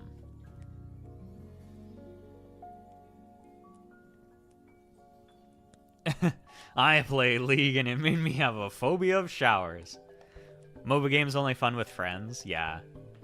I did get into Pokemon Unite a bit. Because Pokemon. I think the other thing that was nice about, like, Poke Unite as compared to League is that the games had a timer on them. So it was like a match would only take 5 minutes. The fact that you can get stuck in a League match for like 35 to 40 minutes is so fucked.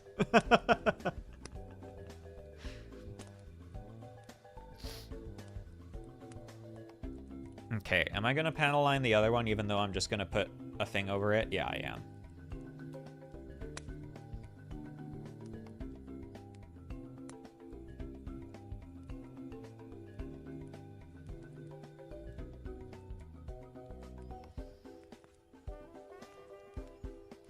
I think the positive thing about Pokemon Unite is that the people on the other team are all like little kids that don't know how to play video games. But the negative thing about Pokemon Unite is that your team is also little kids that don't know how to play video games.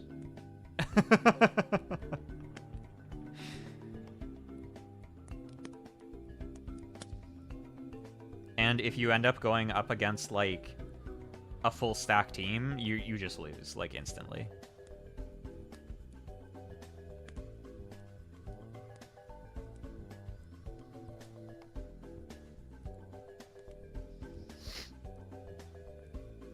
I think that's why I like fighting games a lot. Like, that's pretty much the only competitive online game I play anymore is fighting games.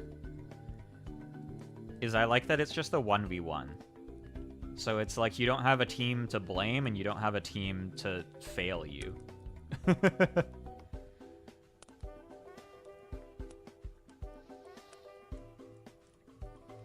Like, I used to play a lot of like online shooters and stuff, but now it's pretty much just fighting games that I play like as an online competitive thing.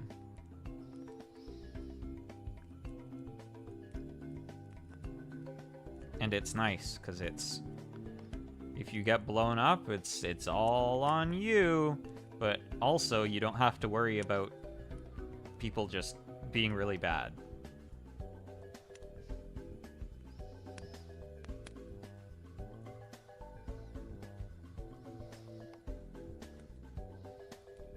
Although it's insane with the League Fighter, they're doing this thing because it's a 2v2 like tag game.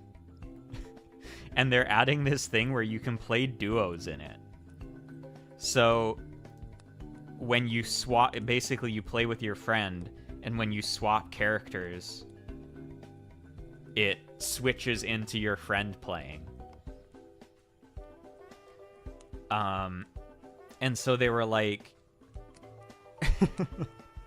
we made a fighting game where you can still blame your teammate for yourself losing. It's incredible. Shooters did I play? I used to play Apex more, and then before that, I played Titanfall. I used to play a ton of TF2. And then, like, further back, like Xbox 360 era, I played, like, a lot of Halo and COD.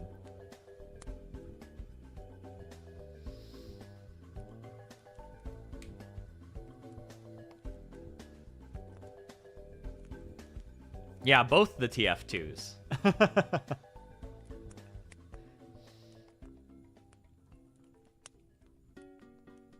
I'm so sad that we're never getting Titanfall 3, because Apex was too successful. Alright, look how sexy these are. Oh my god. Here, I'm gonna focus on them again. Oh my god. Oh, ooh. So pretty.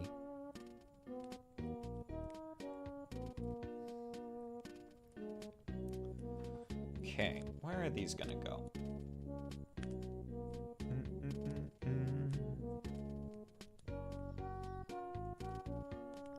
this is gonna go on this side. Like this. Hold on.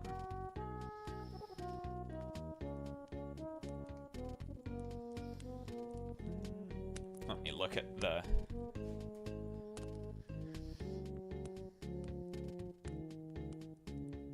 Need to look at the instructions more closely. My old man eyes can't read these. Okay.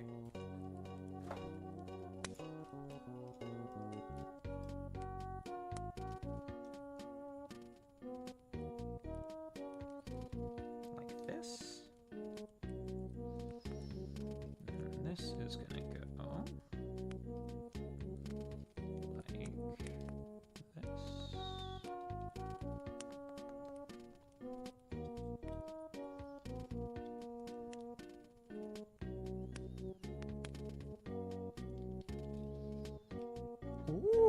Ooh, look at that.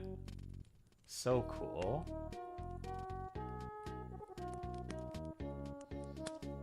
Yeah, TF2 went free to play. Back in my day, I played TF2 when we had to pay for it.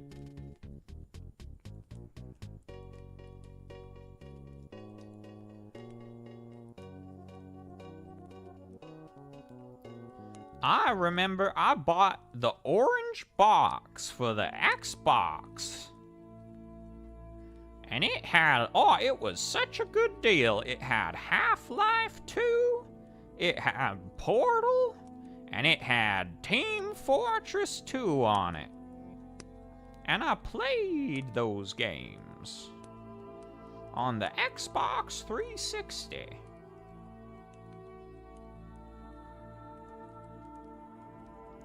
Man, the 360 was such a good console. I missed the 360.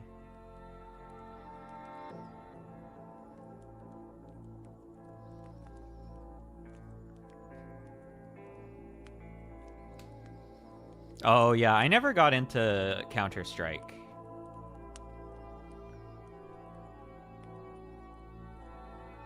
I think the thing I didn't like about Counter-Strike was that the time to kill was so fast.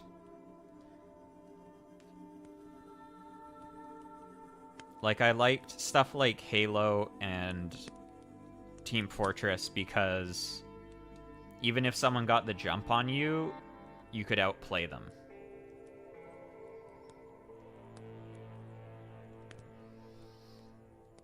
But in stuff like CS, if you like went around a corner and someone surprised you, you were probably just gonna die.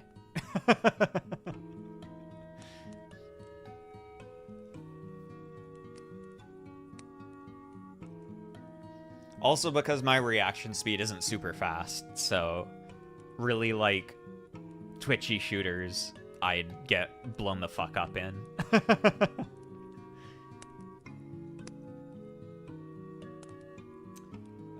Okay, what Barts do we need now? D8?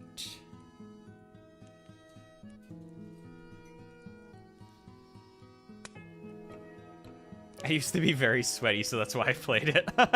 Fair.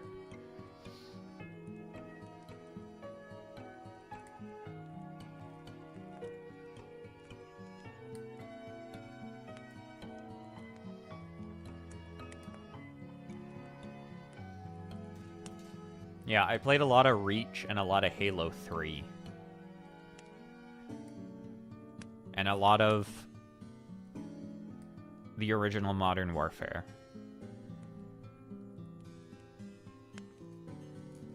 Which was also pretty sweaty. The original Modern Warfare was pretty sweaty.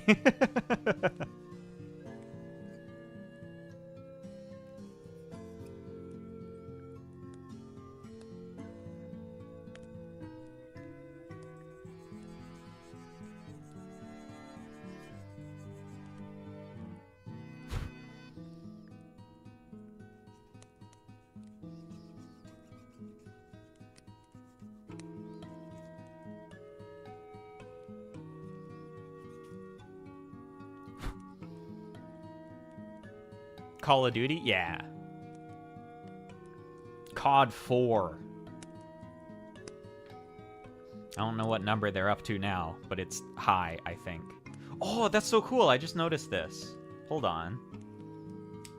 Oh, that's... I didn't even notice this before. Check this out. Check this out. So when the foot is extended, but then... this bit clicks up and the thruster exposes. Isn't that cool? Whoop. Whoop. So cool.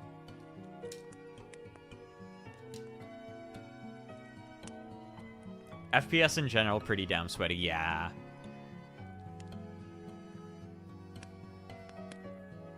Well, Titanfall as well. I never got, like, super deep into Titanfall, but people got really sweaty in Titanfall, too. Titanfall is one of those games where you see... like, a lot of FPS, you see a pro player playing and you see a normal person playing. And it's like, obviously the pro player is way better and hitting their shots and killing more people, but it basically looks like the same game. Titanfall 2, you see a pro player playing, and it looks like a completely different game. It's like, it's insane. Because there's so much movement tech.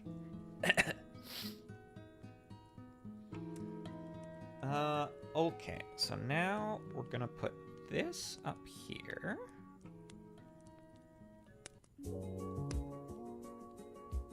Does that not click in there? I think it should. Yes.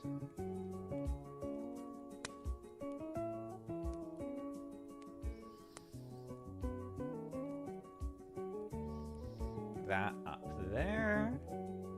And now we're gonna get the armor on the sides, and we're gonna cover up those cool pieces that I put on. And we're gonna paint some stuff on these as well. Yeah, Minecraft server. I should do that. I should just rent a Minecraft server and post it in the Discord. And be like, I did it. We have a server now.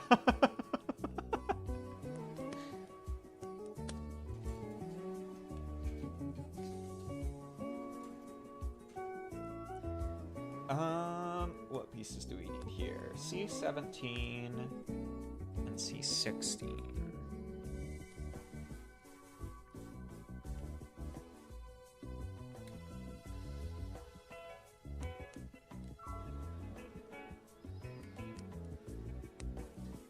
It cost the L money. That's not really...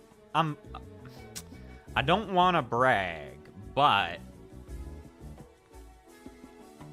Minecraft's are not a big deal to me, you know what I'm saying? I'm okay on that front. They pay me the monies for doing the jobbies.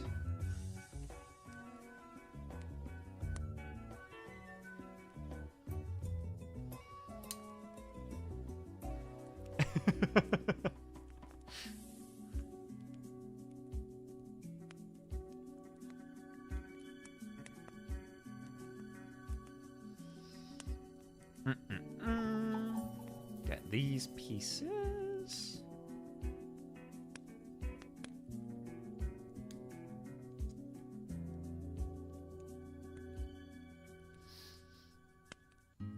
Tuskar sold Nozama. No!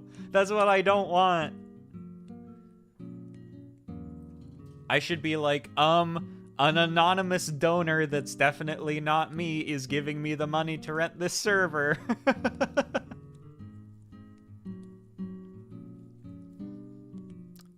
Yeah, like a 20 a month thing would be easy.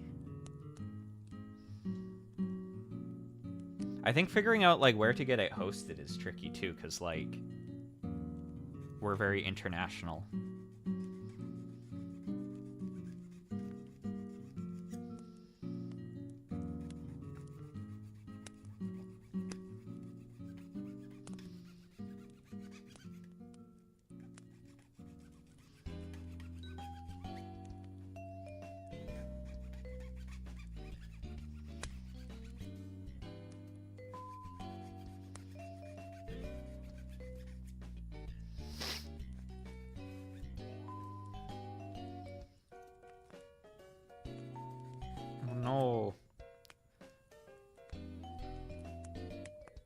Oh, they don't have IDR options? Yeah, that's a pain.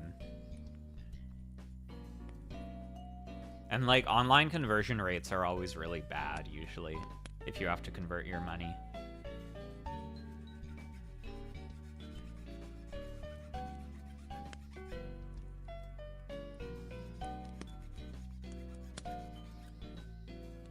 Man, it's so crazy. I just saw recently that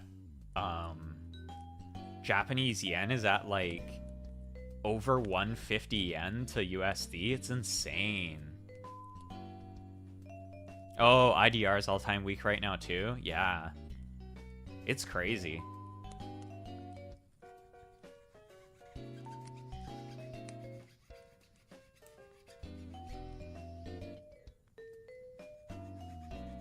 US dollar is super strong right now, which is kind of insane, because whenever I look at the States, it always looks like it's on fire. But, I don't know, I guess the economy's good.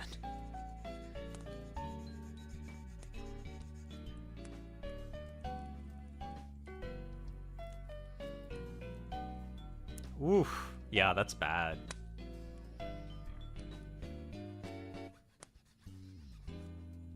Honestly, I think USD's kind of kicking the shit out of Canadian right now, too. Let me see.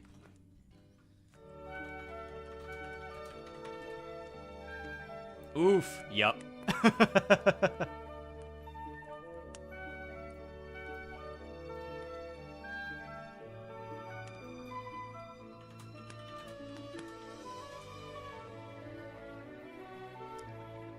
Yeah. 1 USD is 1.37 Canadian right now, which is pretty bad. Oh, damn, it's getting close to euros again, huh? Wait, is that euros? I always forget the symbols. I have to work with currency so much at my job, but I don't know the symbols. I just know the names.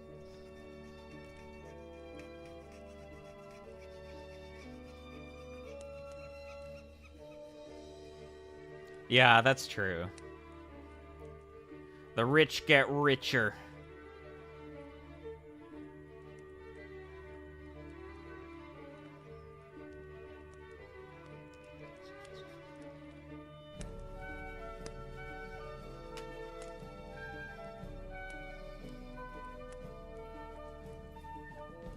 Currency illiterate tech employee. I know the names of them. I know how to write code to convert them to each other. I just forget what the symbols mean. It's kind of like how I don't need to know how to do math because the computer does it for me. I don't need to know the symbols because I can just have my constants class parse them for me.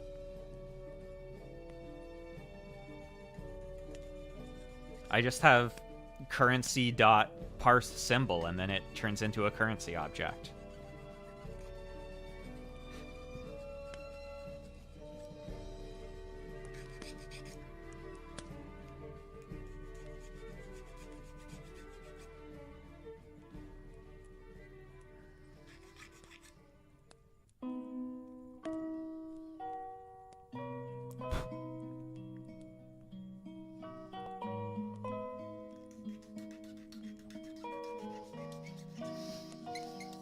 But yeah, like when I was in Japan, it was like 1 Canadian was like at like 104 yen, I think, which is crazy. Because in the past, it's been like 1 USD to 100 yen, which is usually pretty bad for us Canadians, but it was pretty good when I was there. Oh, suggest mods. I don't really know anything about Minecraft mods.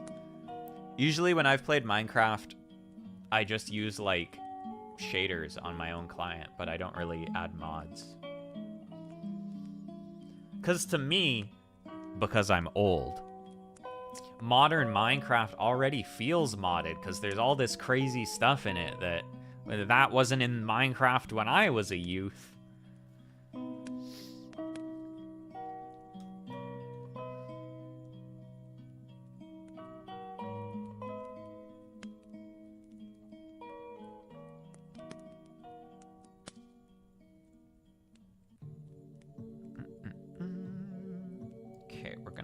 line these, because they're going to cover up those really cool parts we already panel lined. So they might as well look good too.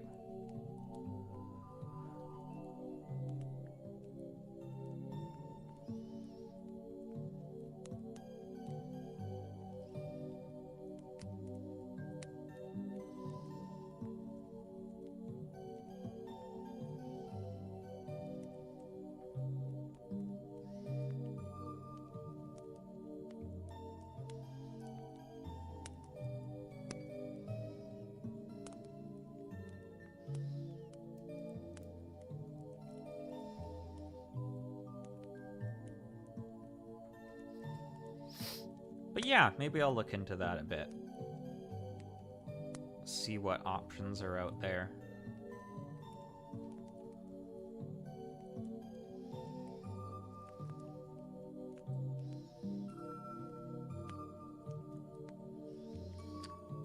Oh, right. These are bits we're gonna paint, I think, as well. So there's some parts on these that are supposed to be yellow, and they're like, use these stickers to make them yellow. No, we're gonna paint them gold. Yeah, I don't think that's gonna go anywhere.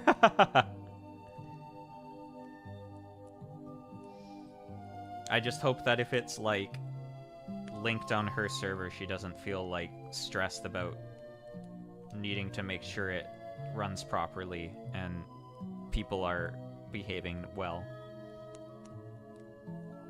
Because that seems like something she would do.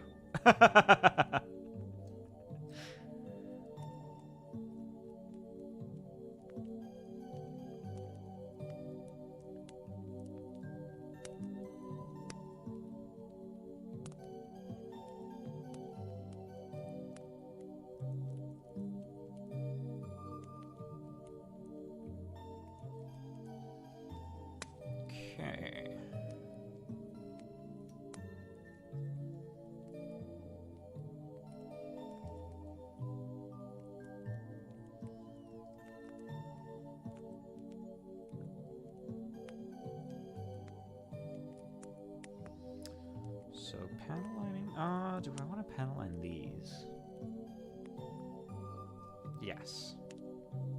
I've decided.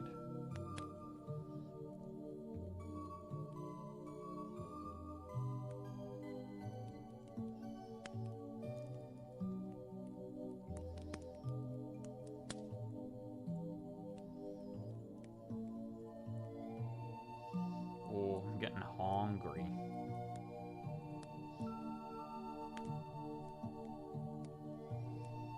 I cleaned up my my grill. I did my first grilling this week because the weather's nice now.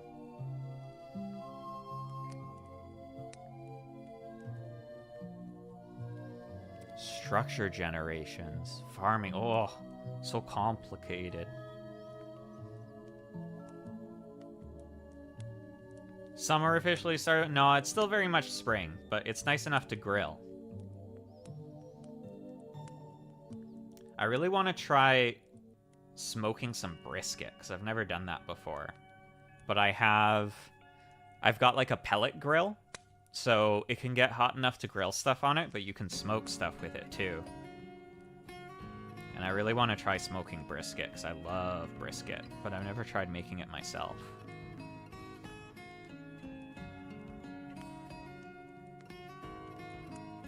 Maybe if... It's been like really rainy for a while now, but I think it's supposed to get nice again soon, so maybe I'll try doing that this week. Oh, just more plants. Okay, that's easy. No snow there? We barely had snow in the winter. It doesn't really... We don't... That's not something that happens very much here. Okay, so those bits will need to be gold. And then what parts are we adding to this? Oh, these parts will need to be gold too.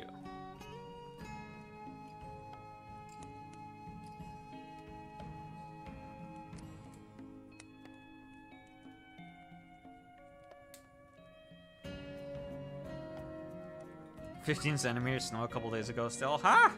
Not here. Not here.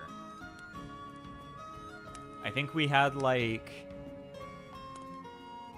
maybe 4 or 5 days this winter when snow was on the ground. Which honestly, I am jealous. I wish we had more snow. It is God's ice cream. I love snow. It's so fun. But it's very temperate here. It doesn't really get cold enough for it, for the most part.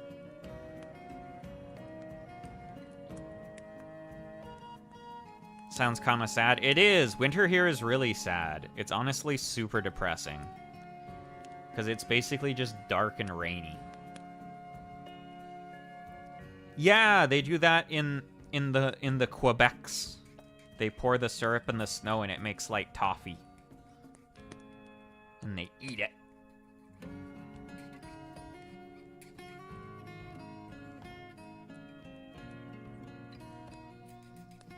That's the main thing I'm happy about, is it's finally... Not only is it warmer and sunnier now, is the day is a proper length now.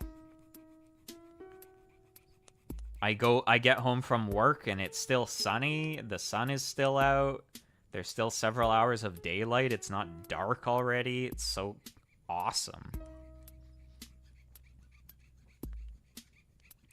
French Canadians inheriting this strange culinary taste of the actual French. Yeah, I mean, I gotta give it to the French Canadians. Canada, basically Canadian cuisine is just French Canadian cuisine.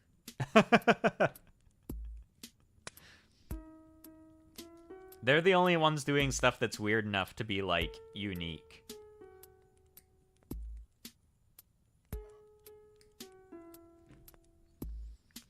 Most other Canadian cuisine is basically just, like, melded with North American cuisine in general.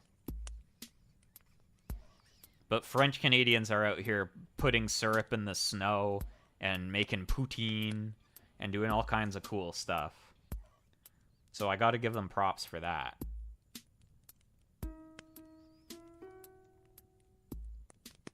Let them cook. Yeah, let them cook. They do be making some yummy stuff.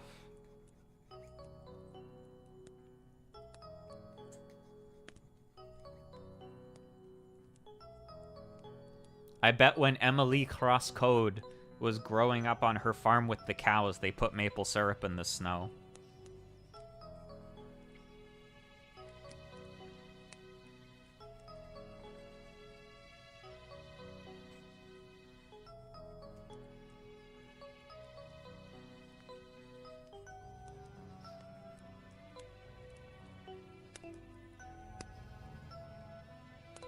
Yeah, poutine is so good. Okay, but the really important thing about poutine is that cheese curds are so fucking yummy. That's like the most important part, honestly. If you have poutine and it just has like shredded cheese on it, what the fuck are you doing? That's abhorrent. That's not true poutine. You gotta have good cheese curds. Actually nice to have the sunrise in the morning again. Yeah. God damn. It's so brutal in the depths of winter when you get up for work in the morning and it's dark. And then you go to work and you work your day and then you go home and when you walk home in the dark.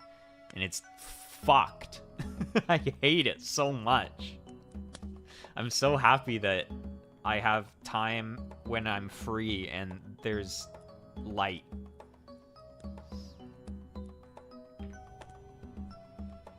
Okay, I think I'm gonna need to use my Vlad the Impaler board for this. Just a second. Oh, just cheddar and mozzarella. No, you don't have proper poutine. Cheese curds are like... They're like hard nuggets of cheese, and they're kind of salty. And then when they get melty, they get like really stringy. I don't know how to describe them. They're kind of like matzah, but like... chunkier and kind of like firmer and saltier. They're so good. Hold on, I need to get stuff for painting.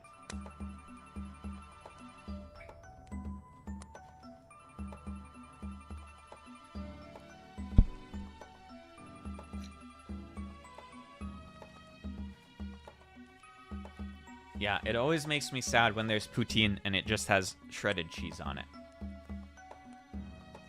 Because cheese curds are so yummy.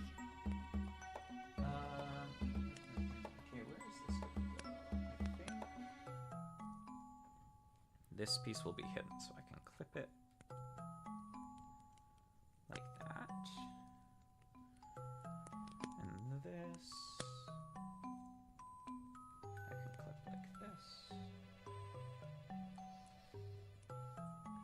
Can I just cut a block of cheddar and pretend it's cheese curds? No! Here, I'm gonna show you. I have some. I'll show you them.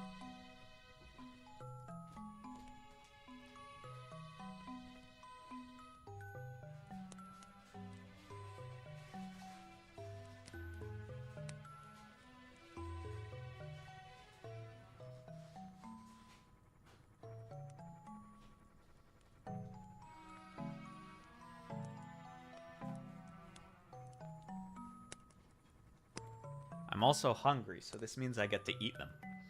These are cheese curds. See, they're like chunky blocks. And they're pretty firm, you know? And they kind of break apart like chunky. And they're really yummy.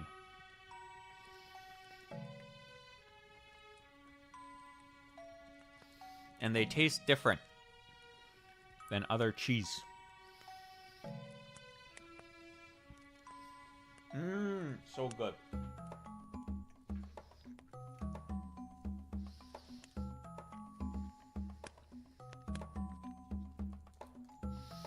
Okay, so on here,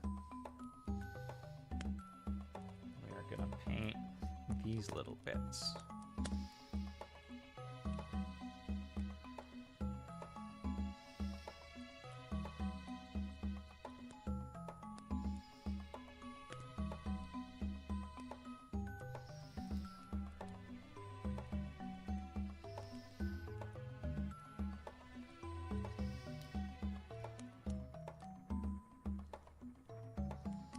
And when you put them on fries with hot gravy, they get melty and stringy and yummy, yummy.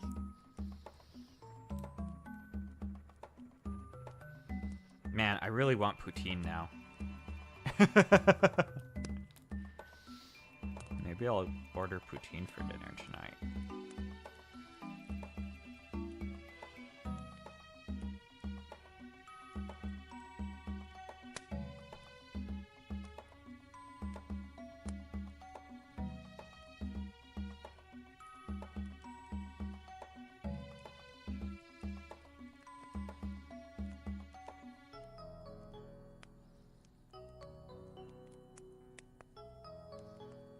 Okay, there's that one.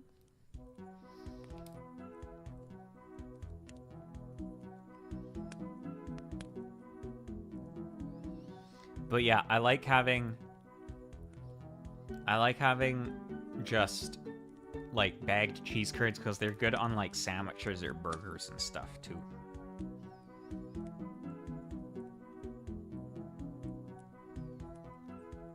I want them too now, except I can only make her buy the bootleg version. You might be able to find them somewhere there. You should keep an eye out. You never know.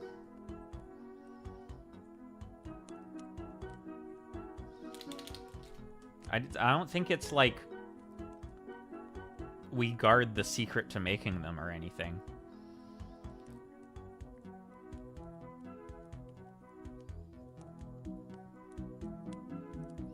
That I know of. Maybe we do. Maybe no one knows how to make them except us.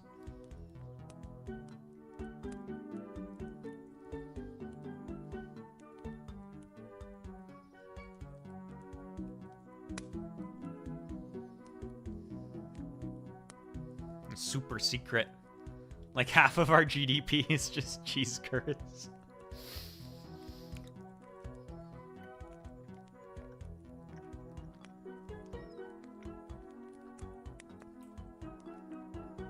Okay, now we need to paint these.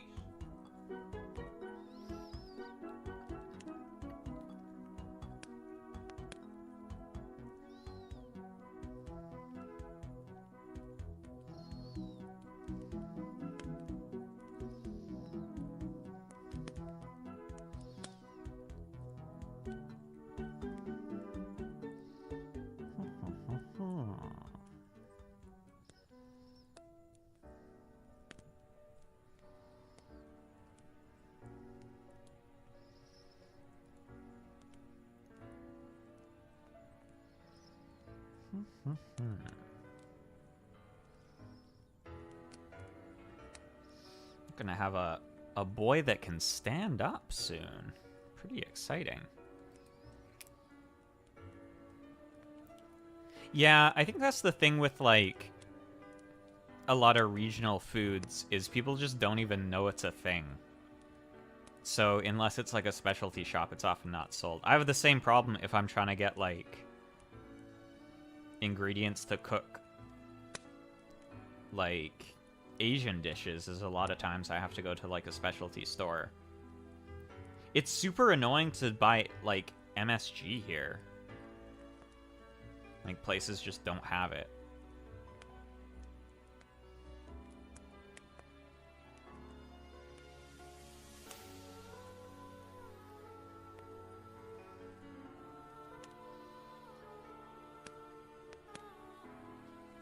Wait. Oh, right, this is Xenoblade. Sounded like Penguin Drum for a second.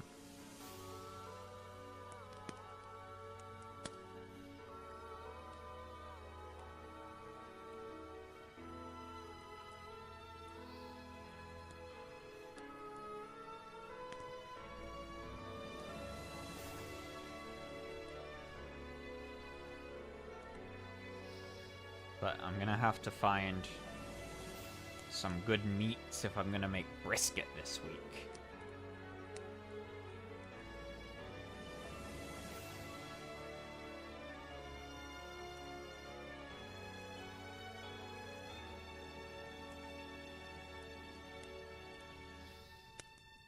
They're gatekeeping the yum yum powder. Yeah, they are!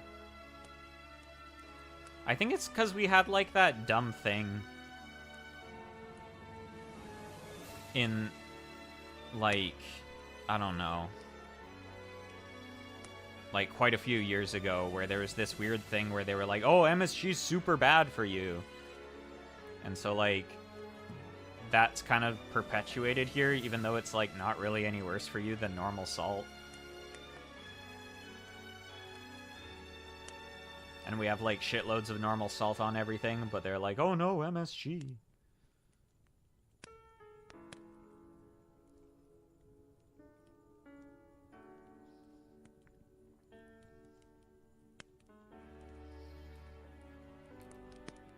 So yeah, like, nowhere here sells it, which sucks.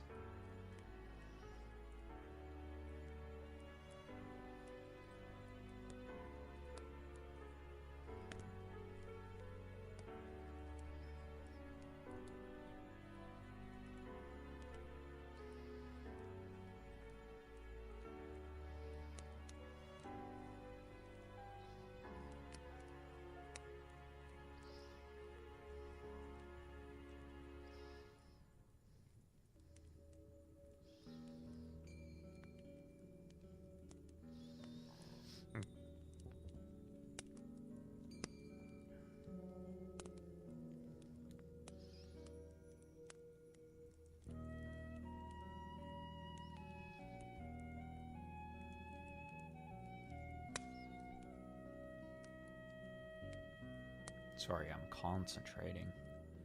Chinese food syndrome. Yeah, it's so fucked up, man.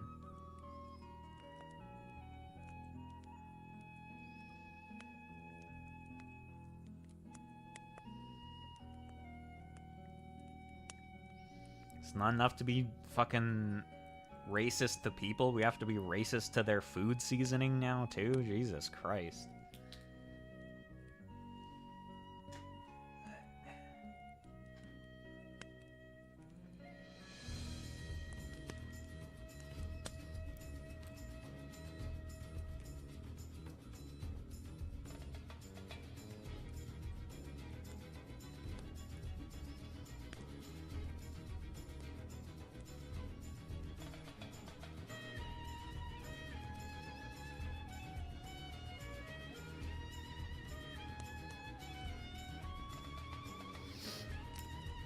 But yeah, even though, like, pretty much all of that's been debunked at this point, there's still, like, a big stigma about MSG, because most people just still believe it, which sucks.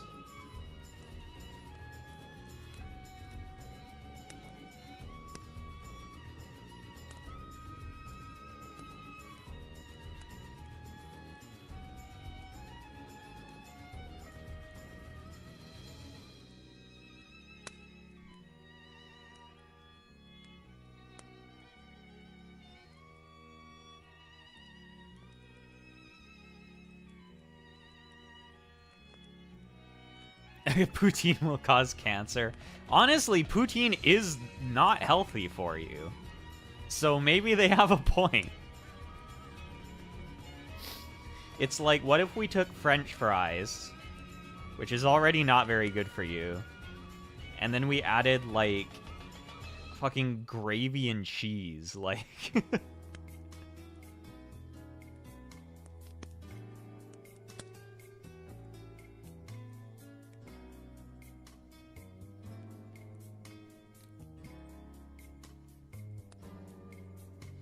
It's so funny, because I think, in general, people in Asian countries eat way healthier than we do.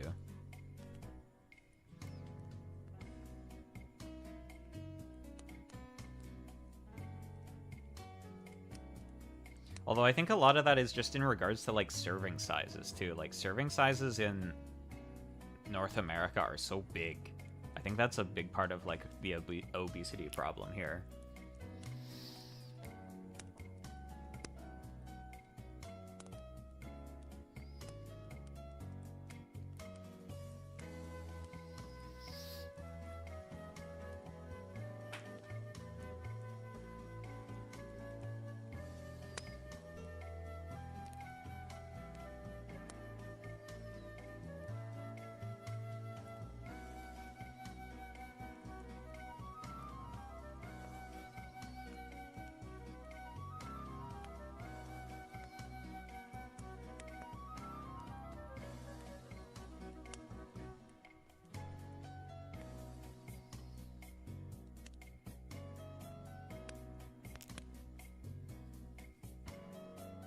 Diet food here is bread and oats, and someone from the US, rice.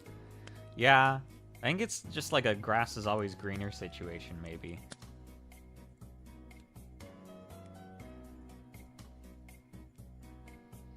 I mean, they're both carbs.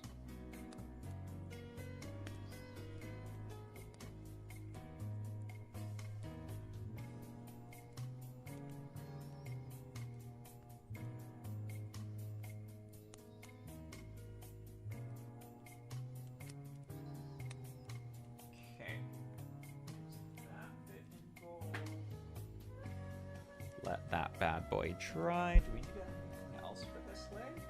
I think so. Oh, right. We're going to need to do the side parts for those. Okay, let's do those while it dries.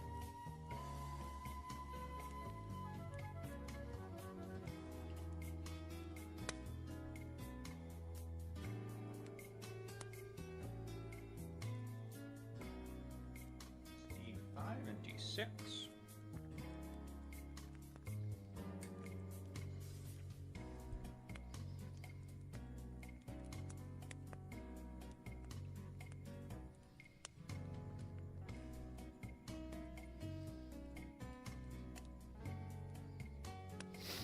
I've been making a lot more sandwiches recently, actually. Oh yeah, actually, I talked about this last PlaMorning.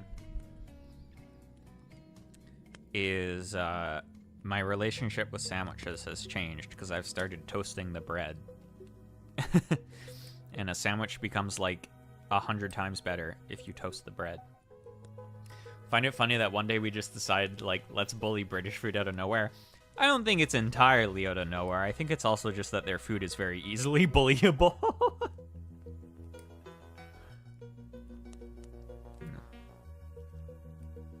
Core blimey, we put beans on it. That's British food. I didn't toast it before? No! When I'd have sandwiches before, I just, like, put stuff in the bread, and I was like, this kind of sucks. And so I just didn't eat sandwiches, because I was like, why would I eat a sandwich? But I started toasting the bread, and I'm like, oh, actually, maybe this is good.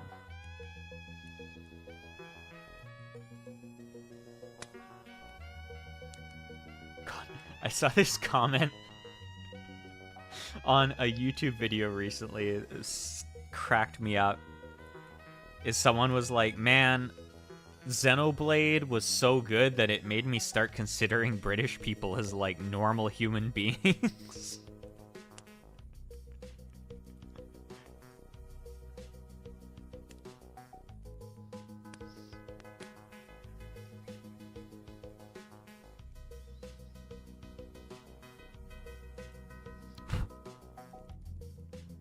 But yeah, I started doing sandwiches with like, you get like a good like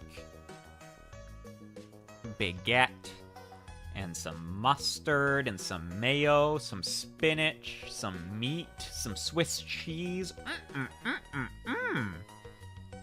Yum, yum, yum. Pretty tasty.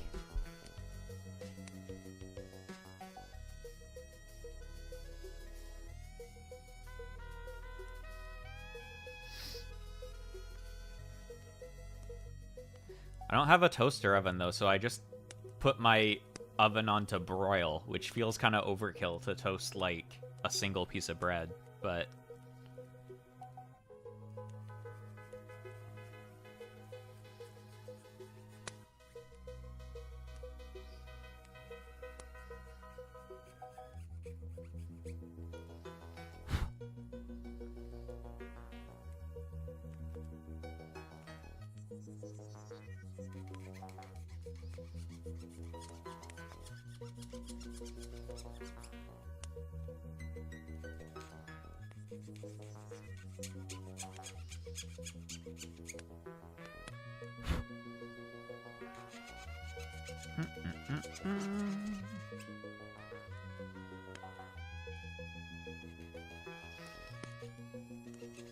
I made one recently with chicken and cheese curds. Yum, yum, yum.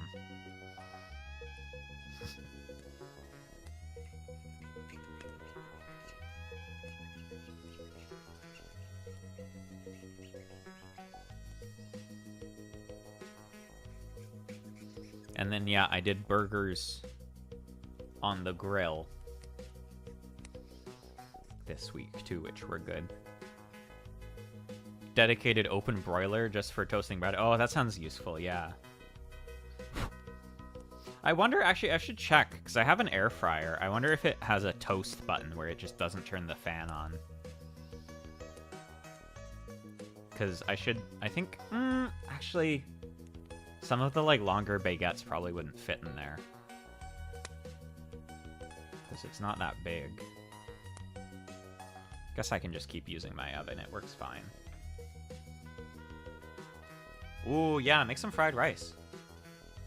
I'm hungry, too. I'm just snacking on these cheese curds. Here.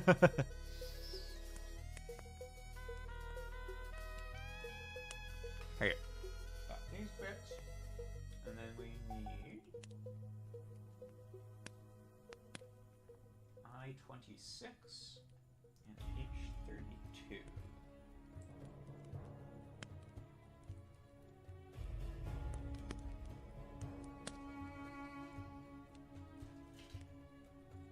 That's J. Where's I?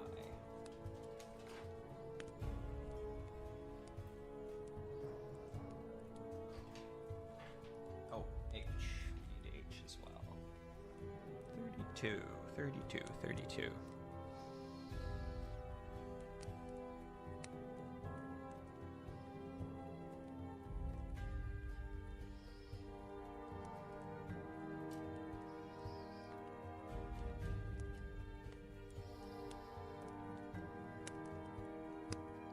Man, fried rice is so good.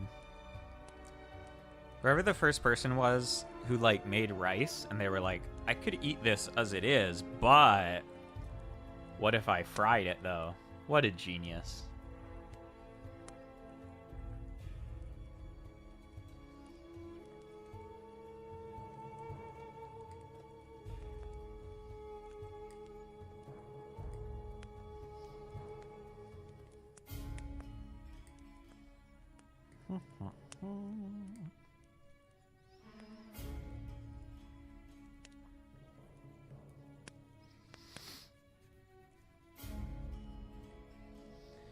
This is nice. So in the little bits I'm making now, he's got the little side pieces for his hips.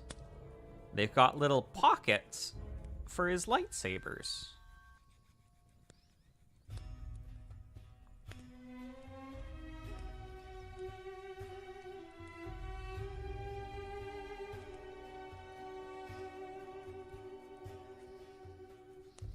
I do think it's very funny that when Tomino made Gundam, he gave the mechas lightsabers and he gave the main character basically the Force. And everyone was like, yeah, that's fine.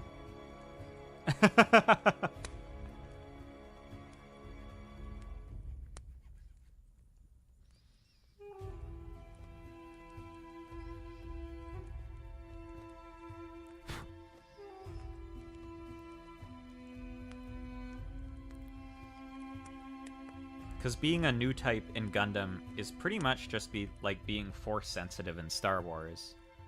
Except without, like, the telekinesis and stuff. It just has the, like, telepathy things. As long as it's cool, yeah! As long as it's cool. And then he watched Transformers, and then when he made Zeta, he was like, what if they could turn into a plane?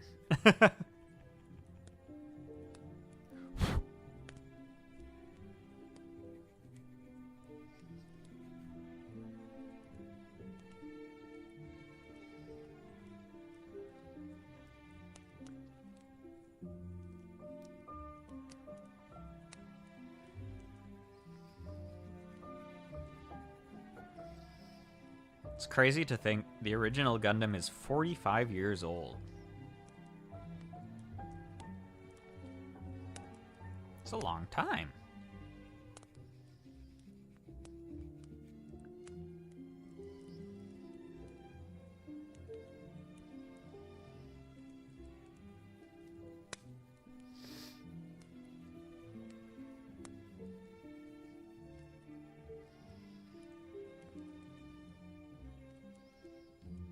I think Turn A just had an anniversary recently, too. Not that long, but... Okay, we're done with that runner. And then I needed some parts from I as well. What was that? 26. And 40.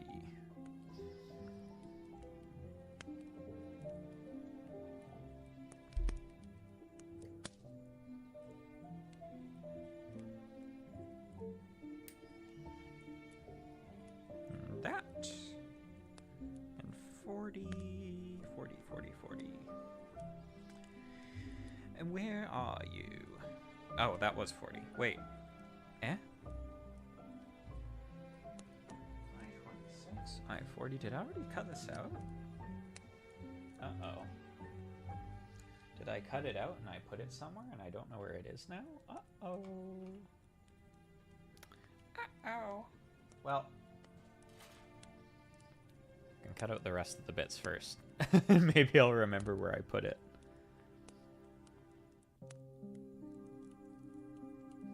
Oh! I think I just saw it recently, actually. Where did I see it,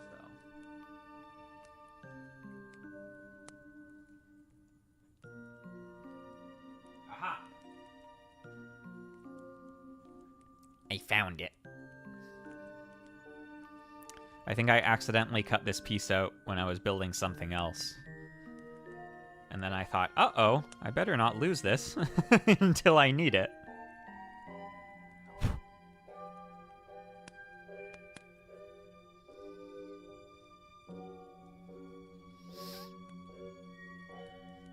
But I didn't. Well, I did for a little bit. But... I found it again, so it's all right.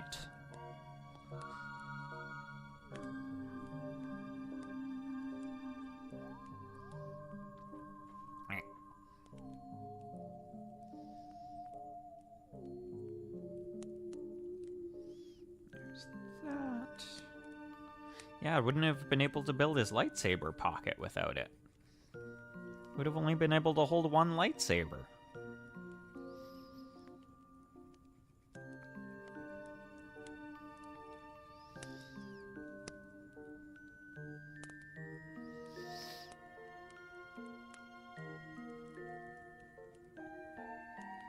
Don't have meat, but have canned tuna. Should I use it? I wouldn't put canned tuna in fried rice. But that's because I just don't like canned tuna that much, I think. I think if you fry it, it can be not bad, though. But you really have to give it some frying, or otherwise it's too soggy, I think.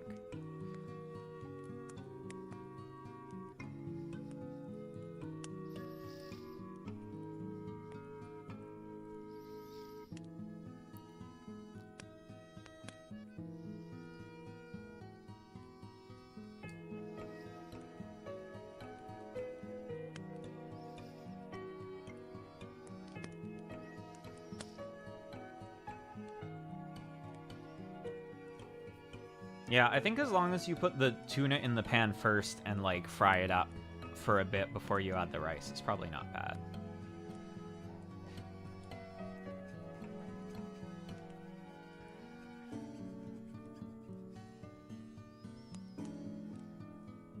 Which I guess is what you do with other meat, too, so.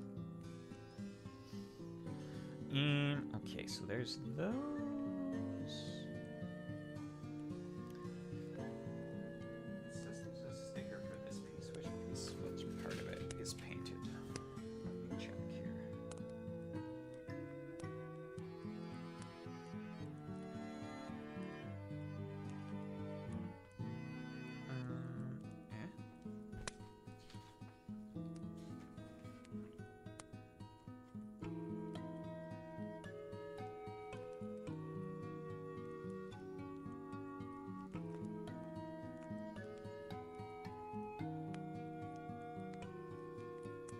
Oh, no, that's not the sticker thing. That's just the it goes on both sides thing. Okay.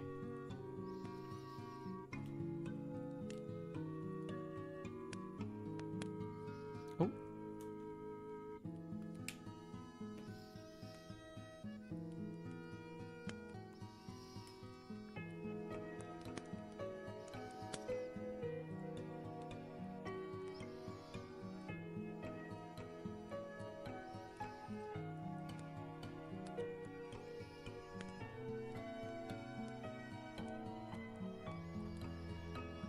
Man, I can't believe it's almost May.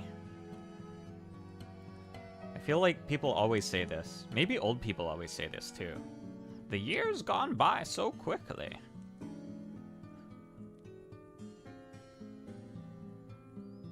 I feel like it was just February.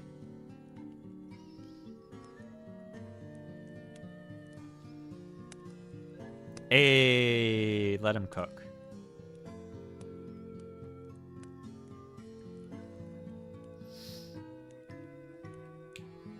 Man, I was laughing recently too. I can't believe they're putting Senshi Dungeon Meshi in Arknights. That's such a funny crossover. Because all the monsters in Arknights look like you really, really, really shouldn't eat them.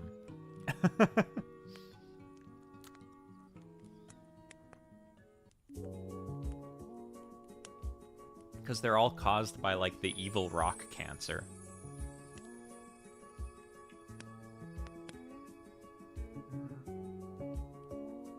How does this all go together? Ah! Gonna not drop the pieces.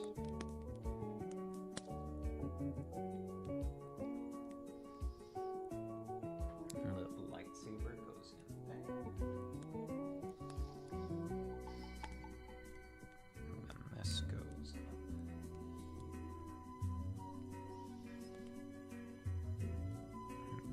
This goes in. Here. And here. Perfect. It's got a little pocket in it. Right. Oh, it's hard to move. There we go. Woo! Oh, lightsaber pocket. And then we just need the other side. Wait, is there? There's other gold on the legs too. Where is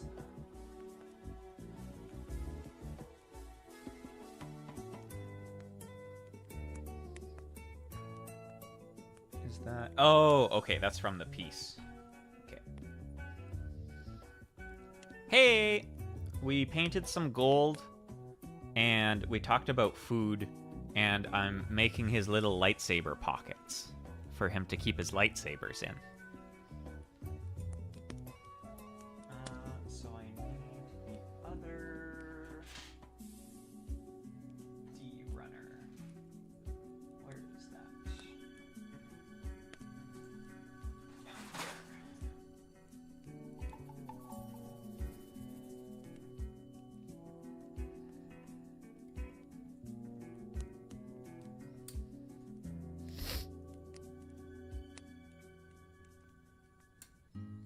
It's nice. A lot of Gunpla kits will have, because a lot of Gundams will have little pockets for their lightsabers.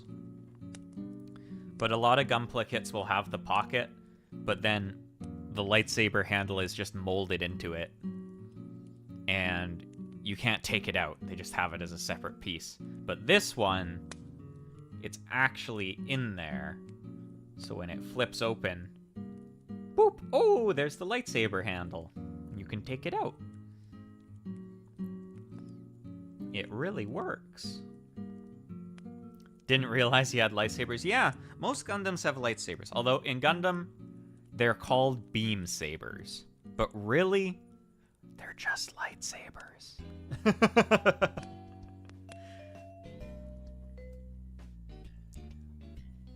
I was talking a little bit how, when you were away, how Tomino really took a lot of inspiration from Star Wars for the original Gundam. Like, beam sabers are just lightsabers, and being a new type is just like being force sensitive with like the telepathy stuff and sensing things.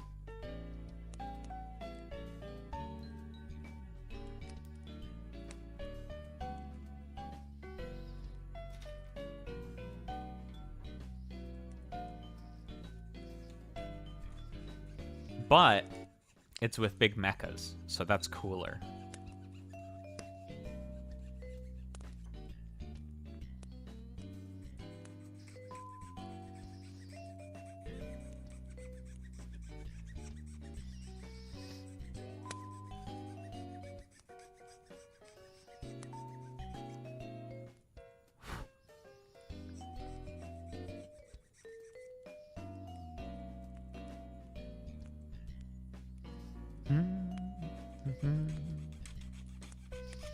But yeah, I think I will finish up these waist bits and this leggy. And that's probably where I'll finish up, because I'm hungry. But I think we'll be able to make him stand, which is exciting. He'll have half his limbs. The thing about the Zeta Gundam, though, is it has, like, really big backpack and accessory things.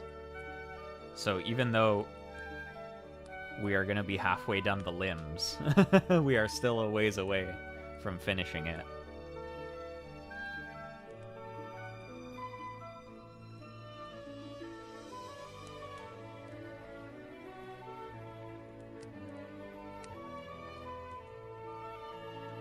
Because it's got big ol' wings.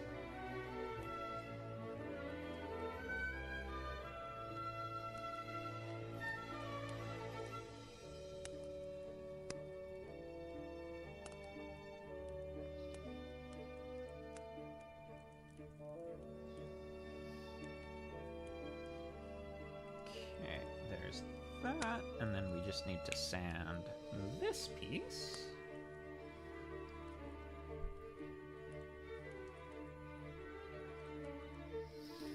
What am I gonna have for lunch?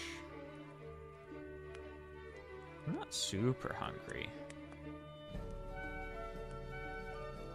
We'll just have some oatmeal and a snack or something.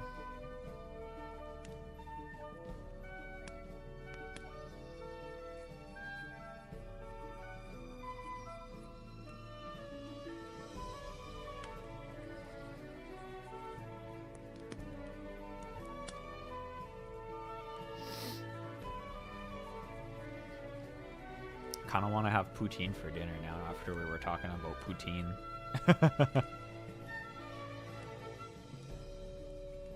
It's nice. There's a lot of poutine places here, and most of them, it's similar to like a pizza place. They have like make your own poutine, so you can put like meats in it or other things in it, and then it becomes like a meal. Subliminal. I don't even think it was subliminal. I think it was whatever the opposite of that is. Fully liminal.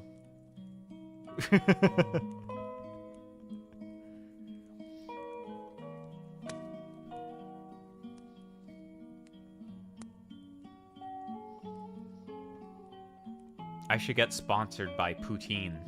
Like, the concept of it. They should sponsor my streams.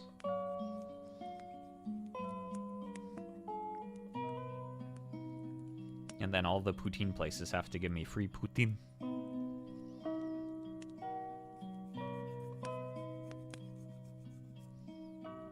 I can say, do you know who I am? And they can say, no, we don't. And I go, oh, okay.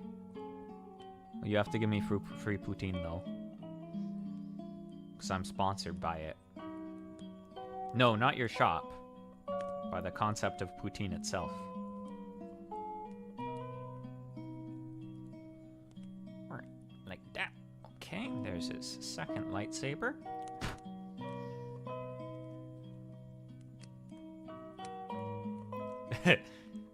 Sponsored by the local pizza kebab place. Yeah, except it's like if you were sponsored by the concept of pizza.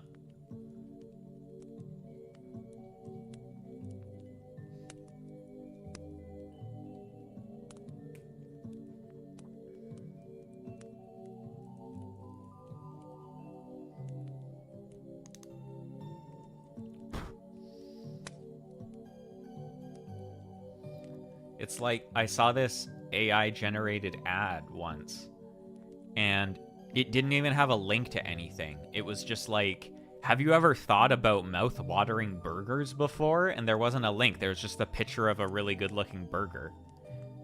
And it's like it was just advertising the idea of burgers existing. It was very strange. Okay, now we can start putting this stuff together. So, get these gold pieces I painted.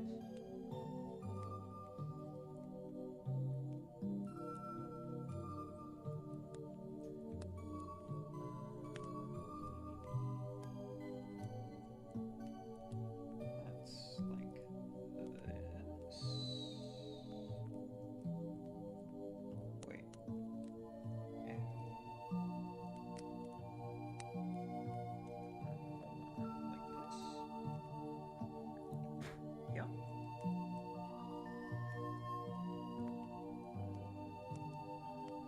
It does make me think of a burger. It does. Maybe their idea was like, oh, we could get money from any place that sells burgers for this because it's gonna make people want burger. Ooh, this gold looks so good. Look at that. Oh, oh, beautiful, beautiful, beautiful. And now this is gonna go on there. This is gonna go on here. Oh, it's gorgeous.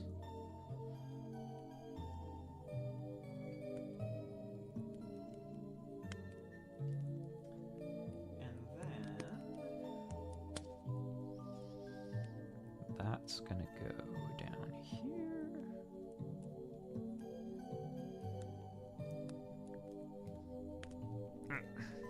Come on, get on there.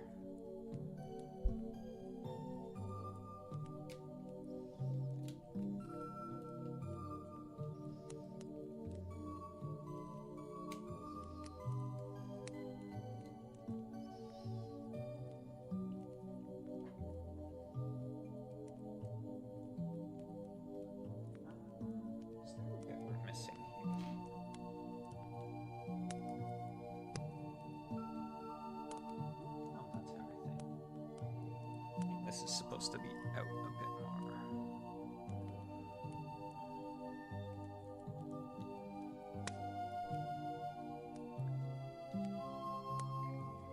Yeah, like that. Then these lightsaber pockets are up here. Oh, these are annoying to put on. Hold on.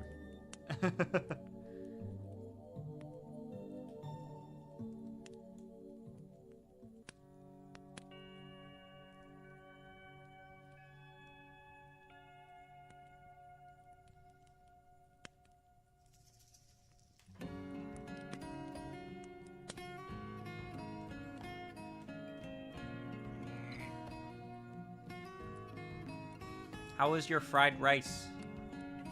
Is it yummy?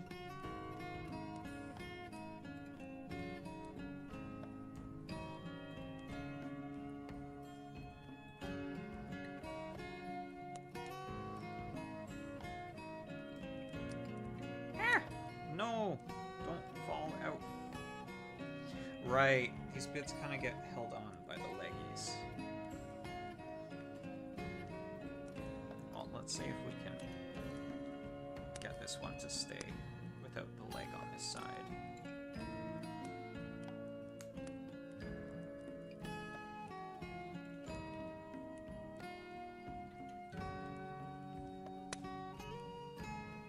Probably not very well.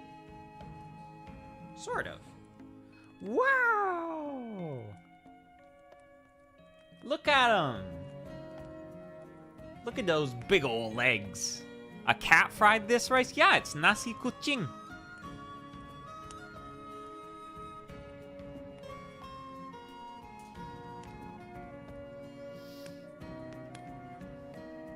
Yeah, he's got arm. He's got leg. Woo! Can he stand? I think so. He's got a big leg. He's got kind of a big body, too.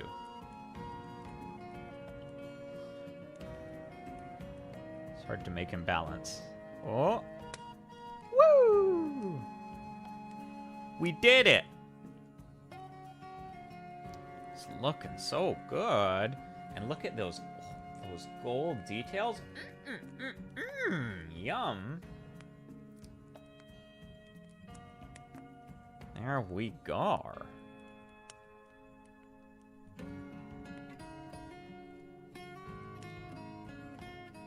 There we go. Oh no. I bent your horn.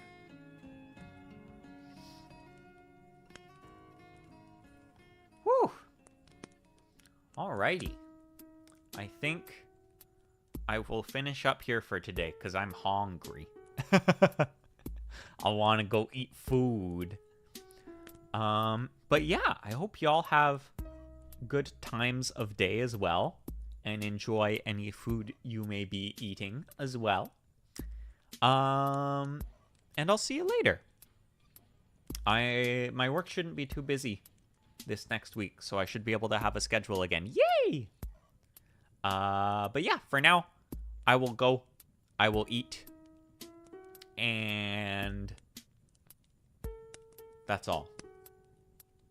I should have like a greeting and an ending thing. You know how VTubers have things they say at the end and at the start? I think they do that because it's hard to think of what to say at the end and the start. So you have a thing you say. What should my thing be?